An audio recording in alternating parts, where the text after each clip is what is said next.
Abre tus oídos. Se escuchan sonidos extraños. Susurros del más allá invaden tu radio.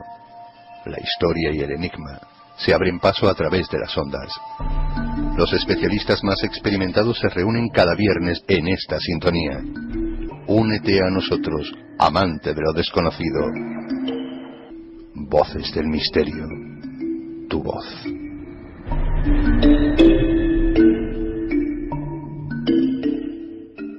Buenas noches y bienvenidos todos a un programa más de Voces del Misterio. Voces del Misterio que va a comenzar a ofrecerles un programa especial.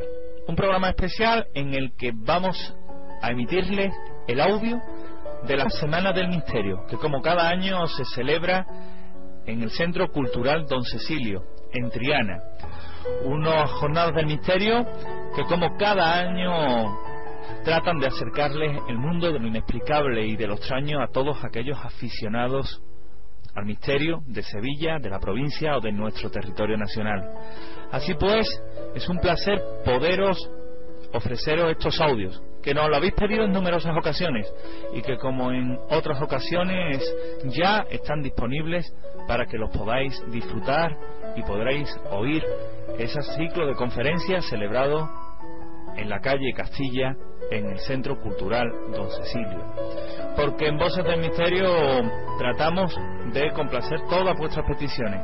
Y así pues, he aquí esas conferencias que tanto nos habéis solicitado. Comenzamos. Si te gusta el misterio, la historia y los enigmas, José Manuel García Bautista te esperan todos los viernes en Voces del Misterio. Sevilla Fútbol Club Radio 91.6. Abre tus oídos. Se escuchan sonidos extraños. Susurros del más allá invaden tu radio. La historia y el enigma se abren paso a través de las ondas. Los especialistas más experimentados se reúnen cada viernes en esta sintonía. Únete a nosotros, amante de lo desconocido. Voces del misterio. Tu voz.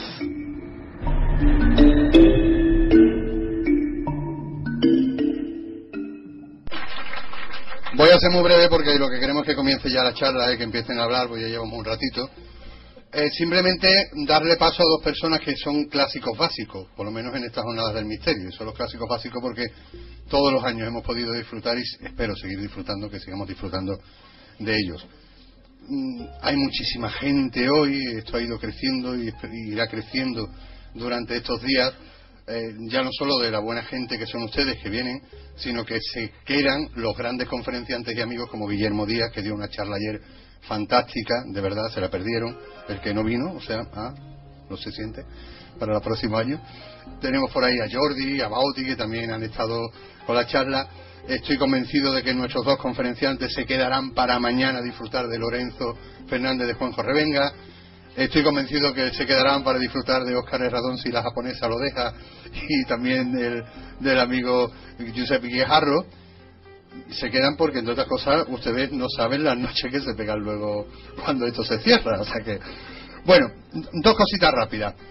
Ya he descubierto por qué hay tanta gente que nos dedicamos a esto de la divulgación, de la historia, del misterio, del enigma. Llevo 2 o 3 días dándole vueltas. Y lo he comentado entre amigos, ¿no? Pero lo voy a comentar públicamente y más viendo lo que hay hoy por aquí. O sea, he descubierto que casi el 90% de los frikis, me considero friki, que nos dedicamos a esto, o que nos gusta esto, somos más feos que picios. Pero feo, pero feo. Hay casos excepcionales, Canales, guapillo, Jesús, vale, Guillermo Díaz, está bueno, Lorenzo Fernández, pero el 96%, Fernandito, pero el 96% somos feos, feos, feos. Casi todos los frikis que nos dedicamos a esto. Sin embargo, solo hay que mirar alrededor, las frikis a la que os gusta esto estáis tremenda. O sea, yo no sé por qué ocurre eso, pero todos los frikis somos feos, o casi, y las frikis no. Deducción: no nos dedicamos a esto por lo del misterio o lo de la investigación, ¿no? No, nos dedicamos a esto porque así a lo mejor pillamos alguna guapa en nuestra vida. Dicho esto, que creo que es una realidad que todos las hemos pensado pero nadie se la ha planteado, y yo quería plantearla públicamente. El nombre de la conferencia es muy rara, no sé qué de la intrusión, de no sé qué, de OVNI. Van a hablar de OVNI, ¿vale?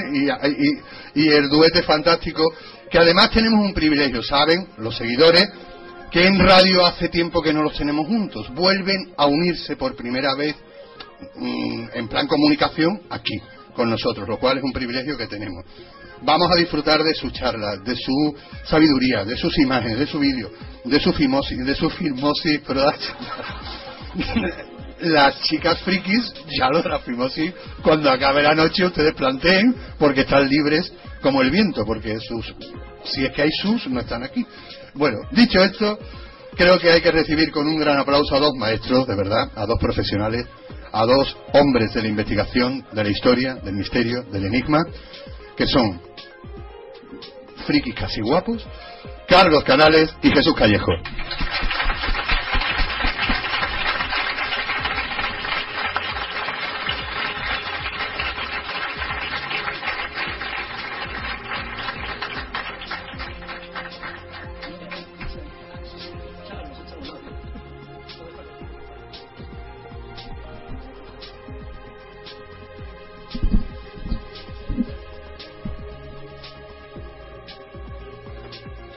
Bueno, vamos a empezar de forma original. En lugar de sentarnos los dos, vamos a hacer una pequeña introducción de lo que queremos hacer, de lo que queremos hablar, porque yo creo que esto es importante decirlo. Es la primera vez que damos una charla sobre ovnis, no somos ufólogos, para nada. Nuestro campo, si en algo somos especialistas, sería más bien en la historia, en el folclore, en las leyendas, con lo cual parece que los ovnis no tienen nada que ver. Y sin embargo, gracias a todos los años que hemos estado investigando anomalías, rarezas, en fin, cosas muy extrañas dentro del mundo de la historia y de las leyendas, nos hemos dado cuenta que los ovnis están todo muy relacionado. ¿Y por qué está relacionado? Porque se han elaborado muchísimas teorías sobre un fenómeno escurridizo, elusivo, y al final nos hemos dado cuenta que a lo mejor tiene una pequeña explicación. Y esa pequeña explicación es lo que hemos llamado la teoría de la intrusión, que es una teoría basada en otras teorías, evidentemente, no es que sea nuestra, sino que nos apoyamos en cosas que conocemos, que hemos leído, en gente con la que hemos hablado, que hemos entrevistado, y que es una teoría totalmente equivocada. Estamos seguros que no tiene nada que ver con la realidad, pero es la que más se acerca posiblemente a las incoherencias del fenómeno ovni. La teoría de la intrusión, como tal, que es la que vamos a desarrollar hoy, no deja de ser un experimento, una especie de juego, igual que es el juego ufológico, una especie de teatro cósmico. Será nuestra primera charla y posiblemente la última, porque son cosas de las que vamos a hablar que no se pueden divulgar demasiado. ¿Y por qué? Sencillamente porque el fenómeno ovni, por lo menos la naturaleza del fenómeno ovni, tal como lo vamos a entender hoy, no vamos a hablar de casos en general, se relaciona con varios campos del conocimiento. Es decir, hablar de lo que vamos a hablar, que es la teoría de la intrusión, nos entronca directamente con el campo de la conciencia, con el campo de la espiritualidad, con el campo de la física, nuestra percepción de la realidad y también con nuestro pasado histórico. Es decir, todo eso es el fenómeno ovni. Dicho así, la gente se puede quedar ojiplática y dirá, atiza, ¿de qué nos van a hablar? No lo sabemos ni nosotros. ¿Por qué? Porque es tan amplio, la palabra ovni es limitativa, objeto volante no identificado. Y si yo os dijera que posiblemente no sean objetos ni sean volantes y son muy identificados, ¿qué pasaría? Una cosa es lo que nos han contado, lo que nos han dicho, lo que se ha escrito, otra cosa es la realidad. Pero cuidado, cuando habla de la realidad es de nuestra percepción de la realidad. Porque, y esta es la primera premisa que creo que es fundamental, los ovnis existen, los ovnis son reales, pero cuidado, son reales dentro de nuestra percepción de la realidad. ¿Por qué? Porque la mayoría de los ovnis manipulan nuestra realidad y por lo tanto quieren que creamos lo que ellos quieren que creamos. Y ahí entra dentro del sistema de control, sistema de creencias, el mundo de la espiritualidad y por supuesto toda la manipulación que se ha generado alrededor de este fenómeno. Muchos de los que estáis aquí conoceréis a ufólogos que se han interesado durante años por el fenómeno y al final, ¿qué es lo que ha pasado? Se han aburrido, se han desesperado, no saben por dónde tirar. ¿Por qué? Porque el comportamiento de los ovnis obedece a dos principios muy básicos. No tienen comportamiento, son totalmente absurdos. Es decir, no se les puede catalogar, no sirve para formar unas leyes generales. Todas las leyes generales que se han intentado hacer de los ovnis, que si son los avistamientos nocturnos, que si son tienen un periodo bianual en función del acercamiento del planeta Marte a la Tierra, lo de las ortotemias, todo lo que queráis. Todo al final se ha convertido en teoría mojada o papel mojado. ¿Por qué? Sencillamente porque estamos en presencia de un teatro cósmico perfecto, muy bien elaborado, y no desde el año 1947, que es cuando empieza la era oficial de los ovnis, sino desde hace cientos de años. Así que el que no crea en los ovnis se va a aburrir mucho esta noche, porque no vamos a hablar de si creemos o no creemos en los ovnis. Vamos a hablar de información. Vamos un poco más lejos. Es decir, el que se plantee si existen o no existen los ovnis, bueno, está muy bien, estaríamos en párvulos. Vamos a hablar de universidad. Vamos a hablar de una existencia real, tangible, elusiva, recurrente, histórica, mitológica, y que está afectando directamente a nuestro sistema de creencias. Así que dicho esto, esta especie de presentación rara, casi surrealista, tiene mucho que ver con lo que vamos a contar, porque lo que vamos a contar son preguntas básicas que más de uno de los que estáis aquí os lo habréis formulado. ¿Qué son? ¿Cómo se manifiestan? ¿Qué es lo que pretenden de nosotros? ¿Y qué es lo que buscan? Preguntas básicas. Las respuestas que vamos a dar no las toméis como dogmas, en absoluto. Ya digo que seguro que estamos equivocados, totalmente. Por eso es la teoría de la intrusión. La teoría de la intrusión es por qué entran y cómo entran en nuestra realidad. ¿Qué es lo que buscan? ¿Qué es lo que quieren de nosotros? Vamos a intentar dar una serie de explicaciones apoyadas en imágenes, en vídeos, de lo que son y cómo son. A partir de ahí, cada uno que piense lo que quiera. Todo es libre. Pero no olvidéis una cosa. Los ovnis, como tal, siempre han estado aquí, y lo peor de todo es su limitación lingüística. Cuando se habla de objetos volantes no identificados, los estamos limitando hasta tal punto que nos hace tener conceptos o bien peyorativos del ovni o bien equivocados. Así que olvidaros del concepto ovni como tal, como objeto, y dicho lo cual, es decir, como preámbulo, como introducción, tener, como consejo personal, tener la mente abierta, no tengáis prejuicios, y luego cuando terminemos, cada uno que piense lo que quiera. Es una posibilidad más que vamos a dar. Posiblemente nunca habréis oído hablar de ciertas cosas que vamos a comentar. No os preocupéis, porque no hay que ser ni entendidos ni nada. Ya digo que los ovnis no es una cuestión de creencias, es una cuestión de información, y como es una cuestión de información, vayamos a ello. Empezamos. Buenas noches. Primera cuestión sobre lo que ha dicho Jesús. Tanto Jesús como yo nos acercamos, más en mi caso que en el suyo, a la ufología por el mundo de las leyendas, las tradiciones y las creencias. En relación con lo que hemos contado hace unas horas en FNAC, esto es algo muy parecido. La mejora de la tecnología en los últimos 10 años, solo 10 años, no más atrás, ha permitido dos cosas nuevas. La primera, que por primera vez tenemos capacidad de recibir miles de datos de manera continua de todo el mundo. Y esos datos, aunque fueran falseados, no hay nadie capaz de falsearlos al mismo tiempo en tantos sitios y en tantas partes de manera simultánea. Esto lo digo por una cuestión. Lo que van a ver al final es la representación de la realidad en función de tecnología moderna. Es decir, lo que se ha tenido siempre delante de las narices, pero no se veía. Esto podría plantear dos problemas. Si fuéramos creyentes diríamos, lo que van a ver no se oculta porque le da igual. Pero curiosamente, no se ocultaba en el pasado. Hubo un periodo en el que lo hizo. ¿Por qué? Porque le interesaba. Segunda cuestión, también fundamental con las imágenes que van a ver. Lo que nosotros interpretamos son decisiones personales. Es decir, lo que van a ver es real, pero sin embargo la información que se obtiene de ellos sería muy diferente para nosotros, que somos especialistas en folclore, leyendas y tradiciones, que para un especialista en clima o para un especialista en botánica o en biología. Eso lo llamaba Rivera, le daba un nombre, y es que decía que el gran problema de la investigación OVNI es que todo el mundo lo lleva a su fuente de conocimiento y se olvida de los demás. En realidad, nosotros no vamos a aportar nada. Lo que aportamos simplemente es que vean un poquito lo que hay. Es curioso porque he hecho un tanteo en Facebook, y nosotros estamos acostumbrados a hacer a veces esas cosas, para ver cómo respondía la gente ante 3 imágenes. Eran 3 vídeos. Había 3 tipos de respuesta. Qué curioso, me interesa, seguro que es un problema del enfoque de la lente porque un tipo, no sé, bueno, la información técnica. Solo hay un grupo que estaba equivocado, de la información técnica.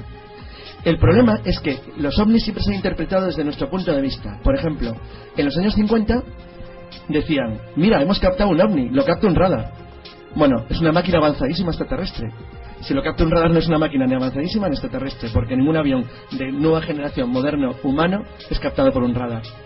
O sea, un F-117 no es un radar. Si lo vieras, porque es una máquina muy antigua.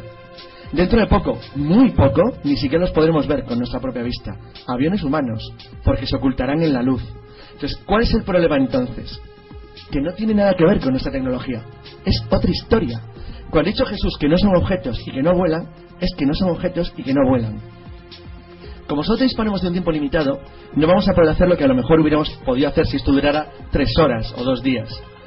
Y era que les íbamos a poner varios ejemplos de vídeos de cómo vuela un objeto, o sea, un avión o un helicóptero, que es el concepto del vuelo, el desplazamiento en el aire de un punto a otro, mediante leyes físicas normales. Lo que van a ver no tiene que ver con las leyes físicas normales, escapa de ellas completamente. Respuesta de un científico, claro, vamos a poner un científico imaginativo. Son proyecciones holográficas muy sofisticadas. Tampoco, por entonces no era un ecoradar.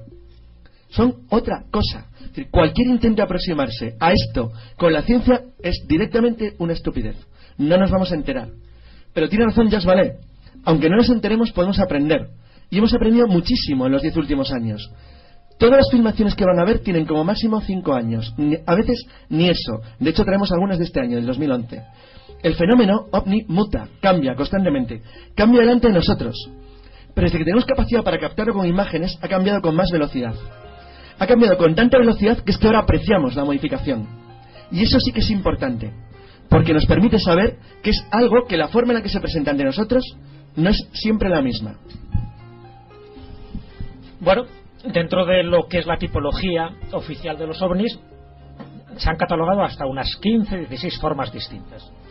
Como ves, pues de forma discoidal, tipo cigarro puro, de las maneras más variopintas, incluso algunos ovnis falsos que se han demostrado posteriormente. Pero eso es lo de menos.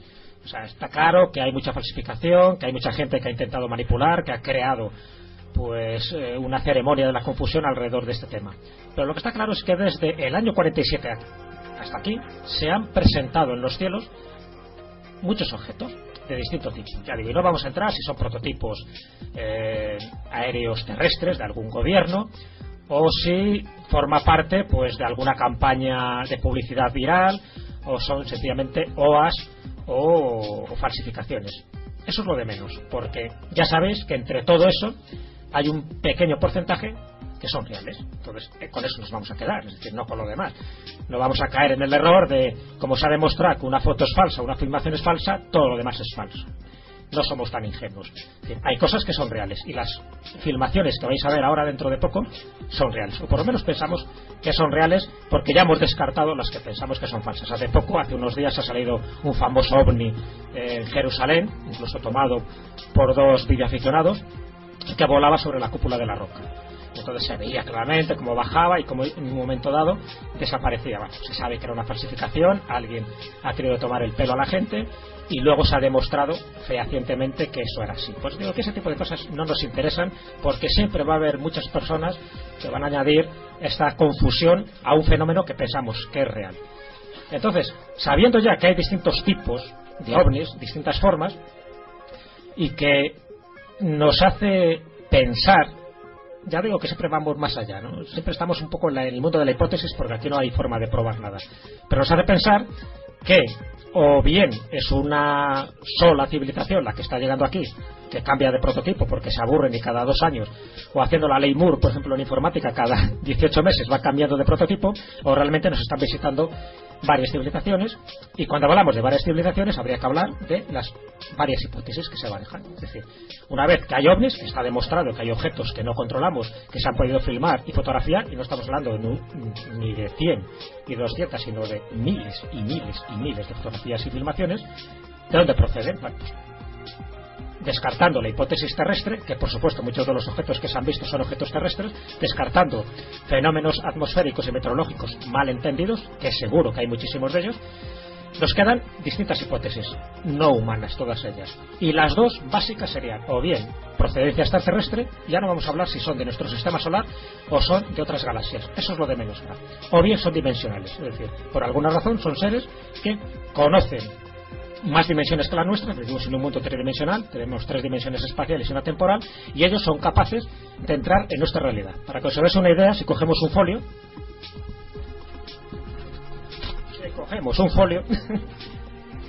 un ser bidimensional, para desplazarse de aquí a aquí, tiene que recorrer esta lista, ¿de acuerdo? Un ser que maneje una dimensión extra se puede desplazar de lado a lado sencillamente con esto, doblando el espacio y a la vez surcando el tiempo, porque son viajeros del tiempo. Por lo tanto, no hace falta recorrer ni 15 ni 20 años luz, sencillamente se puede recorrer en un instante, y a partir de ahí todas las explicaciones que queráis, que si los agujeros de gusano, que si los agujeros negros, da igual. Por eso digo que no vamos a entrar en ese tipo de especulación. Está claro que o son naves extraterrestres que manejan una tecnología totalmente distinta a la nuestra, o son seres dimensionales que aparecen y desaparecen dentro de nuestro campo visual, modificando nuestra percepción de la realidad, que eso yo creo que es lo más interesante. Y dicho esto, como introducción, ahí es donde nos vamos a estos primeros vídeos para que veáis cómo se manifiestan. Y partimos de una base. Para manifestarse, igual que pasa con cualquier otra criatura de leyenda, tal como dicen las tradiciones, necesitan energía.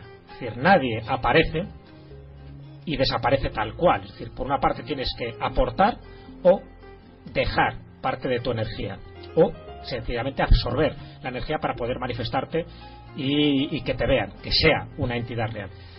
Y hay muchos de estas filmaciones, como esta que estamos viendo aquí de Moscú, donde se crean como vórtices de energía. Es decir, estos vórtices de energía, que no son ovnis en sí, pero tampoco son nubes en sí, lo que nos están indicando es que para poder manifestarse en nuestra realidad, y cuando digo nuestra realidad es nuestro universo tridimensional, tienen que hacer un aporte energético, y para el aporte energético se tienen que aprovechar de lo que nosotros tenemos, que tenemos un campo electromagnético, tenemos unas nubes y tenemos, y ahora lo veremos, también fenómenos atmosféricos, como pueden ser tornados, como pueden ser campos eléctricos, y eso siempre es importante que lo tengamos en cuenta, porque aunque no todos los ovnis se ven en estas circunstancias, sí necesitan de nuestra energía, cuando digo de la energía planetaria, para poder manifestarse.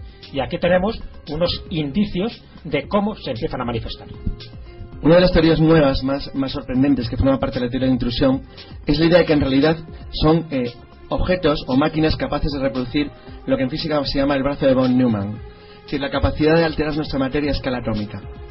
Eso gastaría una energía gigantesca, de hecho para los humanos sería inconcebible.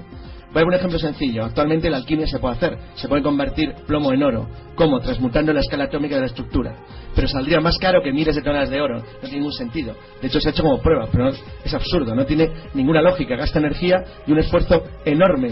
Bueno, sea lo que sea, si es capaz de reproducir el brazo de von Neumann, que ahora cuento lo que es, necesitaría un consumo de energía, un espacio cerrado, que nunca puede ser muy superior, es una limitación. Por eso siempre aparecen en regiones del espacio, normalmente en forma de luz pulsada. Es decir, necesitan combinar una estructura pequeña en la que gasten una energía gigantesca, energía que en la medida de lo posible cogen de nosotros mismos, de nuestro mundo.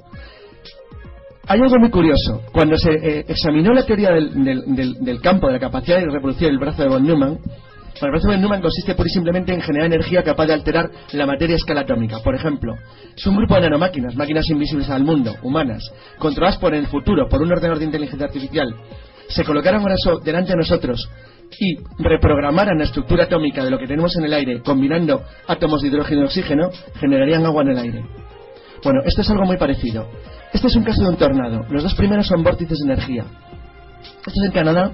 Son unos excursionistas, son mexicanos, hablan en español, se oyeran el audio, que no estaban filmándose, haciendo bromas entre ellos, y no se dieron cuenta hasta que llegaron de lo que acaban de filmar. Empiezan a filmar un tornado que se está formando. Pero miren ahí, ¿lo han visto? Vamos a retroceder un poco. están filmando un tornado, evidentemente por la espectacularidad del fenómeno, pero hay una luz ahí, una luz roja que no debería estar ahí. Entonces, si ahora paramos la imagen, estamos viendo que eso evidentemente no es un pájaro, no es ninguna otra nube y no forma parte del tornado, es un objeto. Pero claro, que sea un objeto y tampoco Superman, porque todavía me parece que no había quedado con Batman en ese momento. Pero lo que sí llama la atención es que esté muy cerca de un tornado. Y aquí, dentro de las múltiples teorías que se han dado sobre el fenómeno ovni, las teorías más revolucionarias me refiero, ¿no?, se habla pues muchas veces de que realmente forma parte, por ejemplo, la teoría de Michael Persinger, que son movimientos tectónicos y por lo tanto eso genera unas luminiscencias que en ocasiones se puede confundir con un ovni, pero se refiere más siempre a luces sísmicas, es decir, relacionadas con terremotos, con movimientos sísmicos y no exactamente con tornados. Luego pues las teorías de Jacques Vallée, que va evolucionando, y además Jacques Vallée siempre es un poco como nuestro maestro a la hora de formular este tipo de teorías, porque él siempre va como un cuarto de hora por delante de los demás. Y en un principio hablaba de un sistema de control y de un poco cómo se orquesta una obra gigantesca de teatro alrededor de este tipo de fenómenos. Es decir, que vemos lo que ellos quieren ver y por lo tanto se enchufan, porque no tienen un enchufe convencional, pero se enchufan a la energía que generan los fenómenos atmosféricos. Y luego está incluso las burbujas de realidad, que es otra teoría que ya luego intentaremos desarrollar, donde estos tornados no lo crea la propia naturaleza, sino que lo crean ellos para poder entrar en nuestro mundo. Una vez más, la teoría de la intrusión. Y por eso, cuando hay este tipo de cosas, y ahora veremos alguna filmación más, ellos necesitan la energía potente que se genera a través de un tornado para poder entrar en nuestra realidad y hacer lo que ellos quieren hacer. Y luego contaremos lo que pretenden hacer. Todas estas imágenes hace unos años no existían. Bueno, no sé si han fijado en la imagen esa de Rusia que salía antes. Esa la grabé yo de televisión, o sea, no es mía, pero la grabé de televisión. Y se han fijado ahí un detalle, dice Mobile Phone Footage, es decir, está tomado con un teléfono móvil. Esta también, esta está tomada con una cámara de vídeo muy pequeñita, un poco mejor que la de un teléfono móvil, pero muy pequeñita, y esto no existía, no estaba al alcance de la gente, con lo cual, ahora mismo la cantidad de imágenes de este tipo que tenemos es enorme. Bueno, hemos tenido una imagen de un tornado, pero tenemos más de 20. Es decir, hay multitud de imágenes captadas en tornados, porque los tornados en Estados Unidos y Canadá tienen seguidores, perseguidores, cazadores de tornados. Gente sigue a buscarlos. Y bueno, esta gente que están preocupadísimos por parar el tornado es muy peligroso, arruina cosechas, campos, casas. Para ellos ha sido una sorpresa enorme el encontrarse constantemente puntos de luz. Luego, al final de todo, vamos a ver cómo son esas luces. Porque ustedes ven solamente una luz, pero ya verán luego. ¿Habéis visto la película de El Mago de Oz? ¿Cómo entra Dorothy a ese mundo del más allá? ¿A través de qué? ¿De un tornado? Mira que no estamos hablando de Alicia en el País de la Maravilla, a través de un espejo, que también es fascinante y tiene muchísimas leyendas, sino que Dorothy, para entrar en el mundo de Oz, es decir, en otro mundo de fantasía, pero real, pero con unas dimensiones totalmente diferentes a las nuestras, entra a través de un tornado. Es decir, los tornados servirían de génesis y de epicentro que conecta dos mundos. Entonces ahí es lo interesante, porque muchos de los contactados, y aquí vamos con otro tipo de información, porque la información que nosotros tenemos y que barajamos es no solo de los avistamientos, es decir, no solo de los encuentros en primera fase, no solo los de la segunda fase cuando hay aterrizajes, cuando hay huellas físicas, sino también los de la tercera fase, es decir, cuando hay contacto visual, y también los de la cuarta fase, cuando hay abducciones. Bueno, pues hay mucha gente que ha estado dentro de los ovnis y nos cuentan lo que ha ocurrido. Y esa es una información privilegiada, por supuesto, no científica, no demostrable. Pero las cosas que nos cuentan corresponden con lo que estamos diciendo aquí y corresponde con las anomalías y el fenómeno absurdo per se que tiene el fenómeno ovni. Y sencillamente es que ellos, para poder entrar aquí en nuestra realidad, ya digo que luego lo dejamos para el final, qué es lo que pretende, por qué ese derroche de energía, para poder entrar necesitan algo, aparataje eléctrico, un tornado, un twister, y o bien existe o bien se provoca. Y cuando se provoca, ahí es cuando empieza a ser operativo ese brazo de von Neumann que decía Carlos. Es decir, cómo ellos pueden manipular la estructura atómica para que nosotros veamos solo aquello que ellos quieren que veamos. Lo que pasa es que eso ha ocurrido hasta hace muy poquito. Es decir, veíamos cosas totalmente diferentes, las 15 formas que hemos visto antes, más o menos los tipos, pero es que ahora ya no se camuflan. Y como ya no se camuflan, ahora veremos que para camuflarse utilizan una serie de disfraces muy ingeniosos. Bueno, esto de pequeña alucina de filmación fue tomada 2 veces el 22 de mayo de 2009. Esta que están viendo es la de Alfredo Carrillo, sobre la vertical de Ixtalango, es un barrio de México DF. Es un objeto muy raro que, como verán, suelta esferas como si fuera una lluvia. Esto es un disparate total desde el punto de vista físico. Bueno, es un disparate en cualquier sentido, de la palabra que expliquemos. Esto no tiene lógica, no obedece a ninguna lógica. Y sería un disparate si no fuera por esto.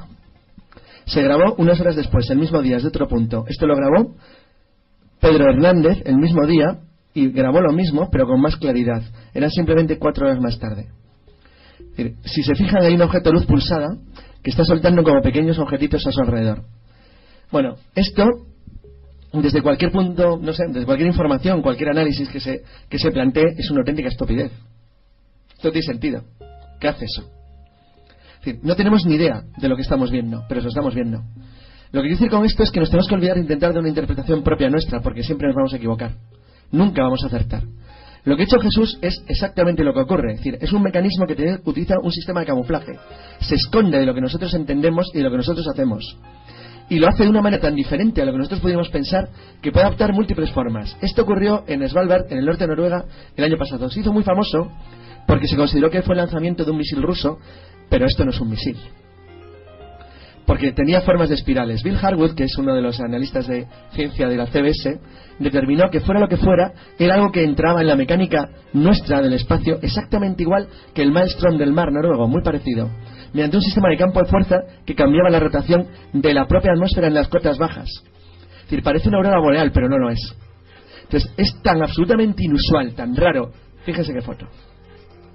Eso no es un misil en trayectoria ascendente, eso es otra cosa. Es como si alguien abriera un agujero con un destornillador ras en nuestro mundo y entrara, para pum. Exactamente igual que en el Mago de Oz. Bueno, el problema es que estas cosas no se podían ni siquiera filmar con cámaras antiguas. Entonces, ahora se ven constantemente, una y otra vez. Hay cámaras privadas de seguridad. Todo el tiempo estamos viendo cosas como esto. ¿Qué quiere decir esto? Lo que decía Jesús al principio. Alguien está entrometiéndose en nuestra realidad a una escala muy pequeña, que es donde puede gastar energía para hacerlo. O sea, demuestra algo. Están limitados. Sea lo que sea, es una limitación.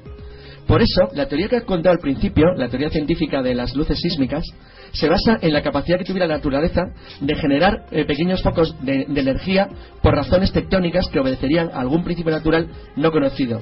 Pero esto parece obedecer a movimientos lógicos que tienen otra razón. Explicaría a lo mejor algo como esto, pero les aseguro que no explica lo que han visto antes de México. Lo que hemos visto antes de México es un disparate absoluto. No tiene ningún sentido. O sea, es como si un globito soltara globitos. Bueno, ¿y por qué? Es decir, bueno, he puesto dos filmaciones. De esa hay más de 100.000 personas que lo vieron, porque México tiene 20 y tantos millones de habitantes, la capital, y bueno, era plena luz del día. O sea, fue delante de la nariz de todo el mundo. ¿Qué quiere decir eso? Que su camuflaje es ya tan perfecto que les da igual aparecer. Es indiferente. O sea, manipula la realidad delante de nuestras narices. Hemos traído solamente unos pequeños toquecitos. Tenemos más de 10 horas de filmaciones como estas. Puede estar todo el día enseñándoles filmaciones, una y otra y otra. Solo hay cadenas de televisión más de 5 horas. De televisiones de noticiarios que lo van poniendo. Por cierto, España es una excepción, es los países del mundo que me los ponen. Es curioso. Pero yo tengo un montón que he traído yo, que las van a ir viendo ahora y verán que son curiosísimas. Seguimos. Bueno, vamos entrando un poco en materia, ¿no? Os vais dando cuenta lo que pretendemos mostrar dentro de lo indemostrable. Por eso es difícil, como veis, la charla. Porque estamos intentando enseñaros lo que es y cómo nos manipulan y cómo siempre han estado ahí. Y la forma en que lo están haciendo. Y la forma en la que... La palabra engañar no sería lo correcto, pero la forma en que sí nos están manipulando y se están camuflando. Y una de las formas de camuflaje, sabéis que hay un libro famoso de Andreas Kaiser que se llamaba Las nubes del engaño, o incluso Jas Vale hizo un libro que se titula Los mensajeros del engaño. Y lo que buscan es camuflarse en algo que para nosotros sea algo conocido, algo cotidiano, y más cotidiano, algo conocido, que es una nube. ¿Habéis visto la transformación de ese objeto en esta nube? Lo estamos viendo en tiempo real. Al principio era un punto luminoso. Voy a decir que era un objeto, aunque ya sabéis que la palabra objeto habría que matizarla tal como lo estamos entendiendo. Pero ese objeto se ha ido transformando poco a poco hasta convertirse en esa nube que estáis viendo ahí. Nadie podría decir que eso anteriormente era un objeto sólido, y posiblemente un objeto metálico. Esta es otra de las formas de camuflaje. La suerte es que había alguien con un teléfono móvil captando esto. Es decir, la suerte, como decía Carlos, es que ahora tenemos cámaras por todos los sitios. Por cierto, un comentario sobre esta misma imagen. Luego van a ver una imagen idéntica a esta, pero antes la transformación en nube. Ese punto de luz que empieza al principio a modificarse, luego van a ver lo que es de verdad. Ya verán qué sorpresa. Por eso ha variado tanto el fenómeno y por eso ahora tenemos tanta información, a pesar de que seguimos en mantillas, seguimos prácticamente en la época prehistórica del fenómeno ovni como tal. Pero sabemos mucho más que hace 5, 10 o 15 años. Y todo lo que sabemos nos está conduciendo a lo mismo.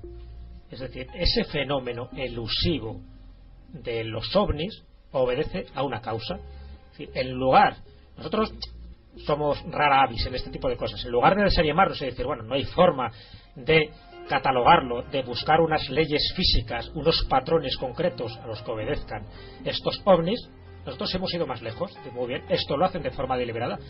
Es un poco lo que Ignacio de Arnaude ha dicho durante años, este gran investigador sevillano. De Arnaude, que es el que propuso la teoría de la elusividad, él sabía que todo esto forma parte de una especie de conglomerado cósmico, donde nos toman el pelo de forma descarada, donde quieren que creamos lo que queramos, pero con una finalidad. Evidentemente no se hace, nada se hace porque sí, todo obedece a una especie de desarrollo energético.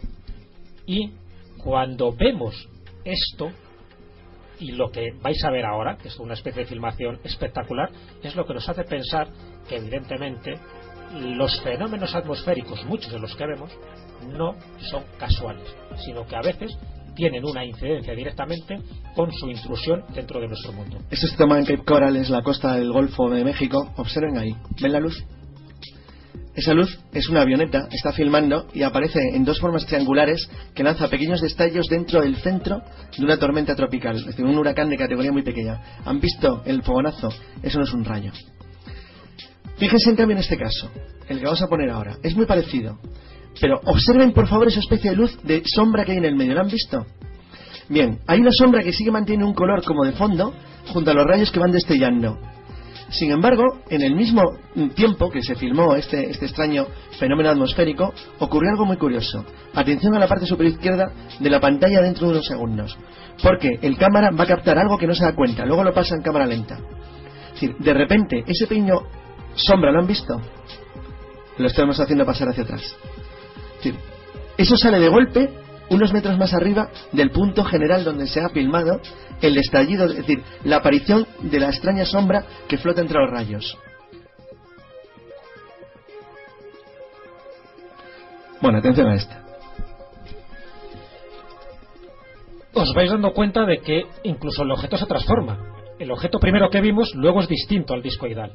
Aquí tenemos, esto es la televisión oficial de Taiwán.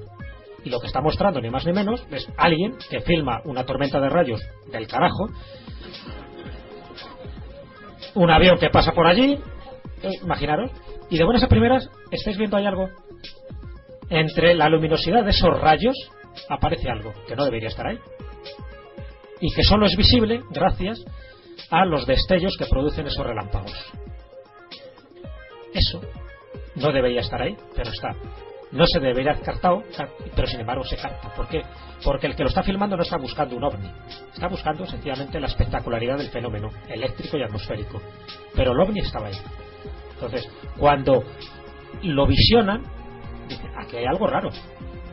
Y aquí yo quiero llamar vuestra atención en que os fijéis en la forma que tiene ese objeto. Porque ya hemos visto algo, pero no hemos entrado en formas. No tiene nada que ver con las 15 formas o tipologías del principio. Esto es otra forma que empieza a menudear desde hace un par de años. Desde hace 2 años solamente, no más. Es como si algo, o sea, quien provoca este fenómeno, sea lo que sea, sabe que sabemos o podemos saber cómo es. Y es como si hubiera tomado una decisión, como una decisión política. ¿Para qué escondernos si no saben ya? Bueno, pues han dejado de esconderse. Van a ver cómo son.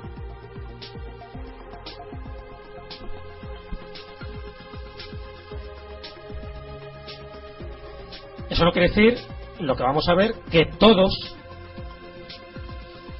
obedezcan a este mismo patrón. Lo que pasa es que nosotros vamos más allá. Antes de la imagen general, esta la va a explicar Jesús, aunque la grabé yo. Esto es a 40 kilómetros al norte de mi casa. Entonces es muy curioso porque es un grupo de estudiantes que captaron esto. pero lo captaron a solamente unos pocos cientos de metros de un observatorio astronómico oficial que está muy cerca del Centro de Control de Huracanes de Estados Unidos. Es Boca Ratón, que es un sitio costero muy bonito. Entonces, fíjense lo que ven, pero esto es lo de menos. Este es el análisis espectrográfico. Atención a lo que va a dibujar ahora el sistema. Intenta pararlo justo en la imagen que vamos a ver ahora, a ver si os suena de algo. Ese trazo, que no es este, va a ser el siguiente. ¿Os recuerda algo? Es un Om. Exactamente. Es un Om, efectivamente. Es el mantra sagrado, el Om. ¿Por casualidad? Bueno, nosotros hace tiempo pensamos que... Es una casualidad muy difícil en el cielo, es casual. O sea, vamos, dibujar esto... es una de las trazas que hace. Pero claro, esto es una pista para lo que luego os queremos decir, porque estos son como pequeños ladrillitos que vamos colocando para construir esta especie de castillo etéreo. El Om es un elemento sagrado, forma parte de ese mantra, ¿no? Del Om Mani Padme Hum, por ejemplo, que es uno de los más sagrados dentro del mundo del hinduismo y también del budismo. Por lo tanto, directamente relacionado con la religión, por lo tanto, relacionado con la espiritualidad, por lo tanto, con nuestro sistema de creencias. Bueno, pues el Canal 5 de Florida del Sur intentó reconstruir este mismo objeto, consiguiendo instrucciones directamente de la base militar norteamericana de Fort Lauderdale, que está, la del famoso vuelo 19, el Flight 19, ¿les suena? Pues está a menos de 5 kilómetros de este punto. Entonces, en este sitio intentaron hacer una explicación racional de qué podía ser esto. Y lo vamos a hacer aquí, y vamos a dibujarles un ovni mientras hacíamos la charla, y vamos a crear uno con un rayo láser y una bombilla. Sin embargo, aunque lo intentaron, el ovni lo crean, y queda muy bien, ¿eh? Pero solo tiene un pequeño problema, es incapaz de hacer esto. No hay forma humana de hacerlo. Es decir, aunque alguien intentara dibujar con rayos láser esto en el cielo, les aseguro que no lo consigue ni de coña. Y ahora vamos a ver cómo son.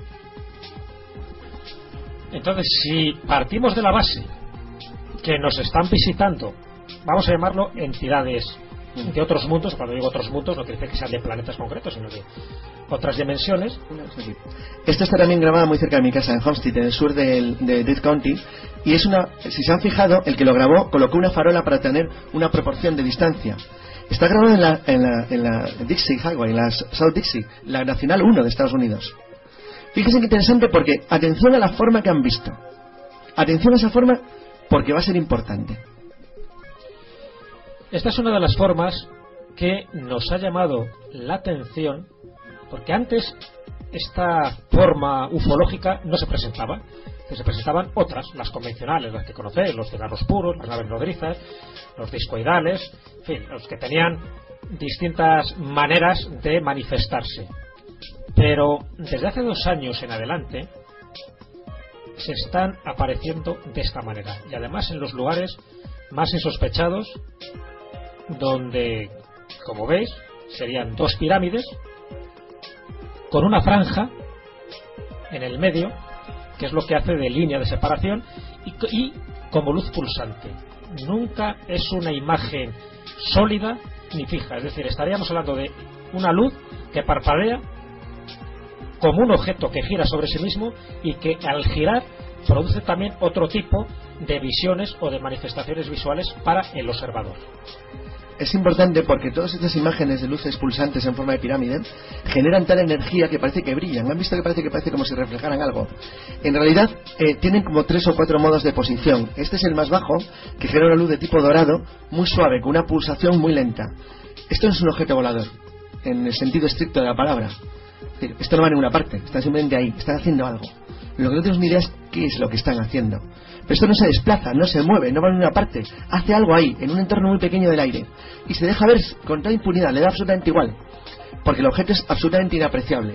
Los hay que se captan los radar y los hay que no. Los hay que desaparecen como una televisión a la que la apagas con mando a distancia, y los hay que no. Es decir, hacen todo tipo de juegos, pero siempre manifestando una estructura similar. Esta, por ejemplo, Grace, está captada por una cámara de seguridad militar. Es clarísimo el objeto. Es decir, no ofrece ninguna duda. Esta tuvo captación de radar. Esta, por ejemplo, está grabado en un sitio que apúntenselo, Izmailovo, está en Rusia, es un suburbio de Moscú. Luz pulsada roja, parecía una pirámide, pero muy rara. Simplemente flota en el aire. Hay que tener en cuenta que aunque el aspecto es igual siempre, cambia mucho en función de la distancia, del tipo de cámara, de la posición. Aquí, por ejemplo, las referencias son muy malas, pero luego veremos que hay referencias en ocasiones espectaculares, de una claridad total. Por ejemplo, en el Mailobo hay un serio problema que va a contar Jesús luego en la última imagen, porque es como un juego lo que está pasando. Atención a esta, Glastonbury, famosísimo sitio del Reino Unido. Vean que hay 3 luces flotando, pero atención porque va a aparecer una cuarta, y miren cómo va a aparecer. Ahí, ¿la ven? Ha crecido de la nada. Son iguales, son pequeñas piramiditas con la misma forma.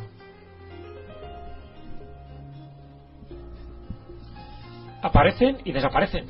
O sea, como veis, hay otra. Tenemos de Polesworth en el Reino Unido. Siempre esta misma imagen. No quiere decir que siempre se aparezcan así, me refiero que esta misma imagen es recurrente en estos 2 últimos años. Nos hemos apreciado desde el 2008, 2009, 2010, incluso una filmación de ahora, del 2011, donde vuelven a tener la misma forma. Claro, y esto es lo que nos llamó la atención, porque dices, vale, de acuerdo, OVNI siempre ha habido, hay millones de filmaciones, pero ¿por qué ahora ese interés? ¿Por qué el mostrarse de esta manera cuando hasta ahora no se camuflaban, por lo menos tan visiblemente, para que nosotros viéramos lo que pensamos que es su auténtica naturaleza? Les pido solo que se fijen en un detalle. Esto está grabado por cámaras móviles, por teléfonos, por la policía, por el ejército, por pilotos privados, por pilotos no privados, en fiestas populares como esta de pescar en Italia, en gente que está en su terraza. Es decir, las variedades son infinitas, pero todos ofrecen lo mismo, siempre igual. Y esto pensamos que es el quid de la cuestión. Vale, siempre son, ya te digo, razonamientos basados en lo que conocemos, en cómo se manifiestan y qué forma es la que están adoptando actualmente. Podría ser que nos esté visitando hipotéticamente otra raza galáctica, que sus naves sean de este tipo, o sencillamente que ahora no tiene ningún interés en camuflarse de otras maneras. Es decir, que quieren ser vistos de esta manera, sabiendo que se les va a filmar con todo tipo de instrumentos.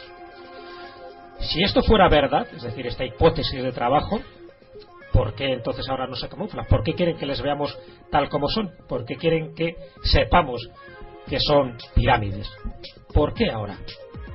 Creo que estáis al cabo de la calle de la cantidad de informaciones que desde hace un año para acá están surgiendo dentro del mundo científico.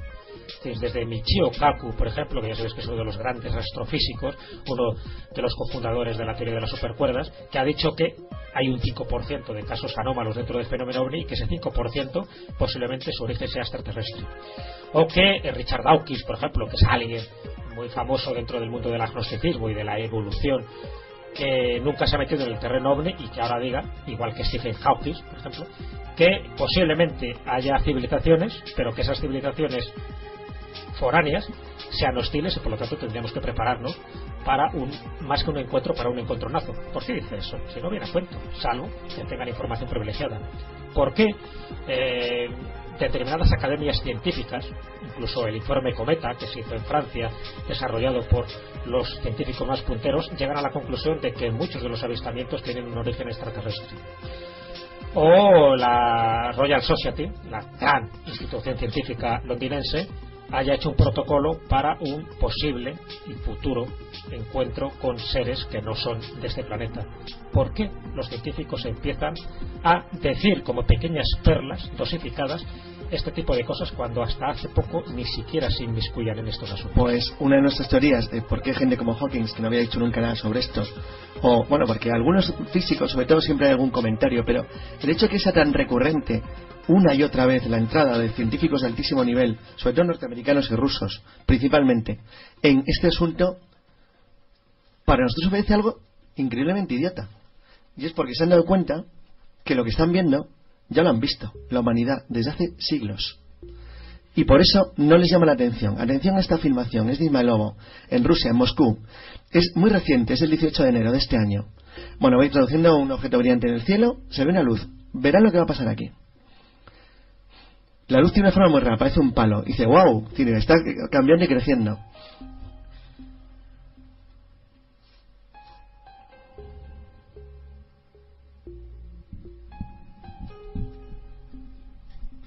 Parece casi como una especie de cruz, no se sabe muy bien qué es algo alargado, no es discoidal, pero se va transformando, va cambiando de forma.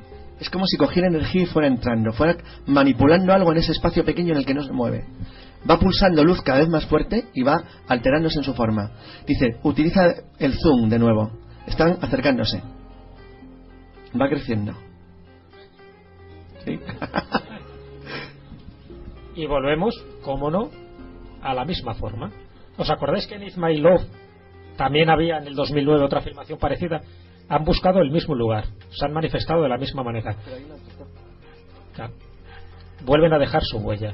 Sí, pero aquí hay una especialidad, ¿verdad? Es que alguien acertó esto. Acertó, y además aquí vimos el origen de cómo se va transformando el objeto para convertirse en lo que pensamos que es la auténtica naturaleza de este UFO, de este ovni, que es un triángulo perfectamente definido con otra pirámide debajo, pero que no es exactamente igual, dividido por esa franja intermedia.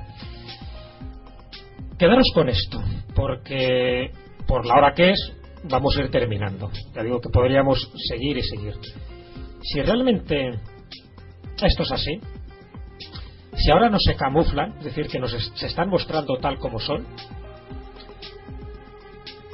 os dais cuenta que si realmente es un sistema de control, un sistema donde se generan creencias e incluso religiones a lo largo de las civilizaciones, por eso decía que tiene mucho que ver con el pasado de la humanidad, porque esa reiteración en las culturas antiguas de crear pirámides, ¿en qué se estaban basando?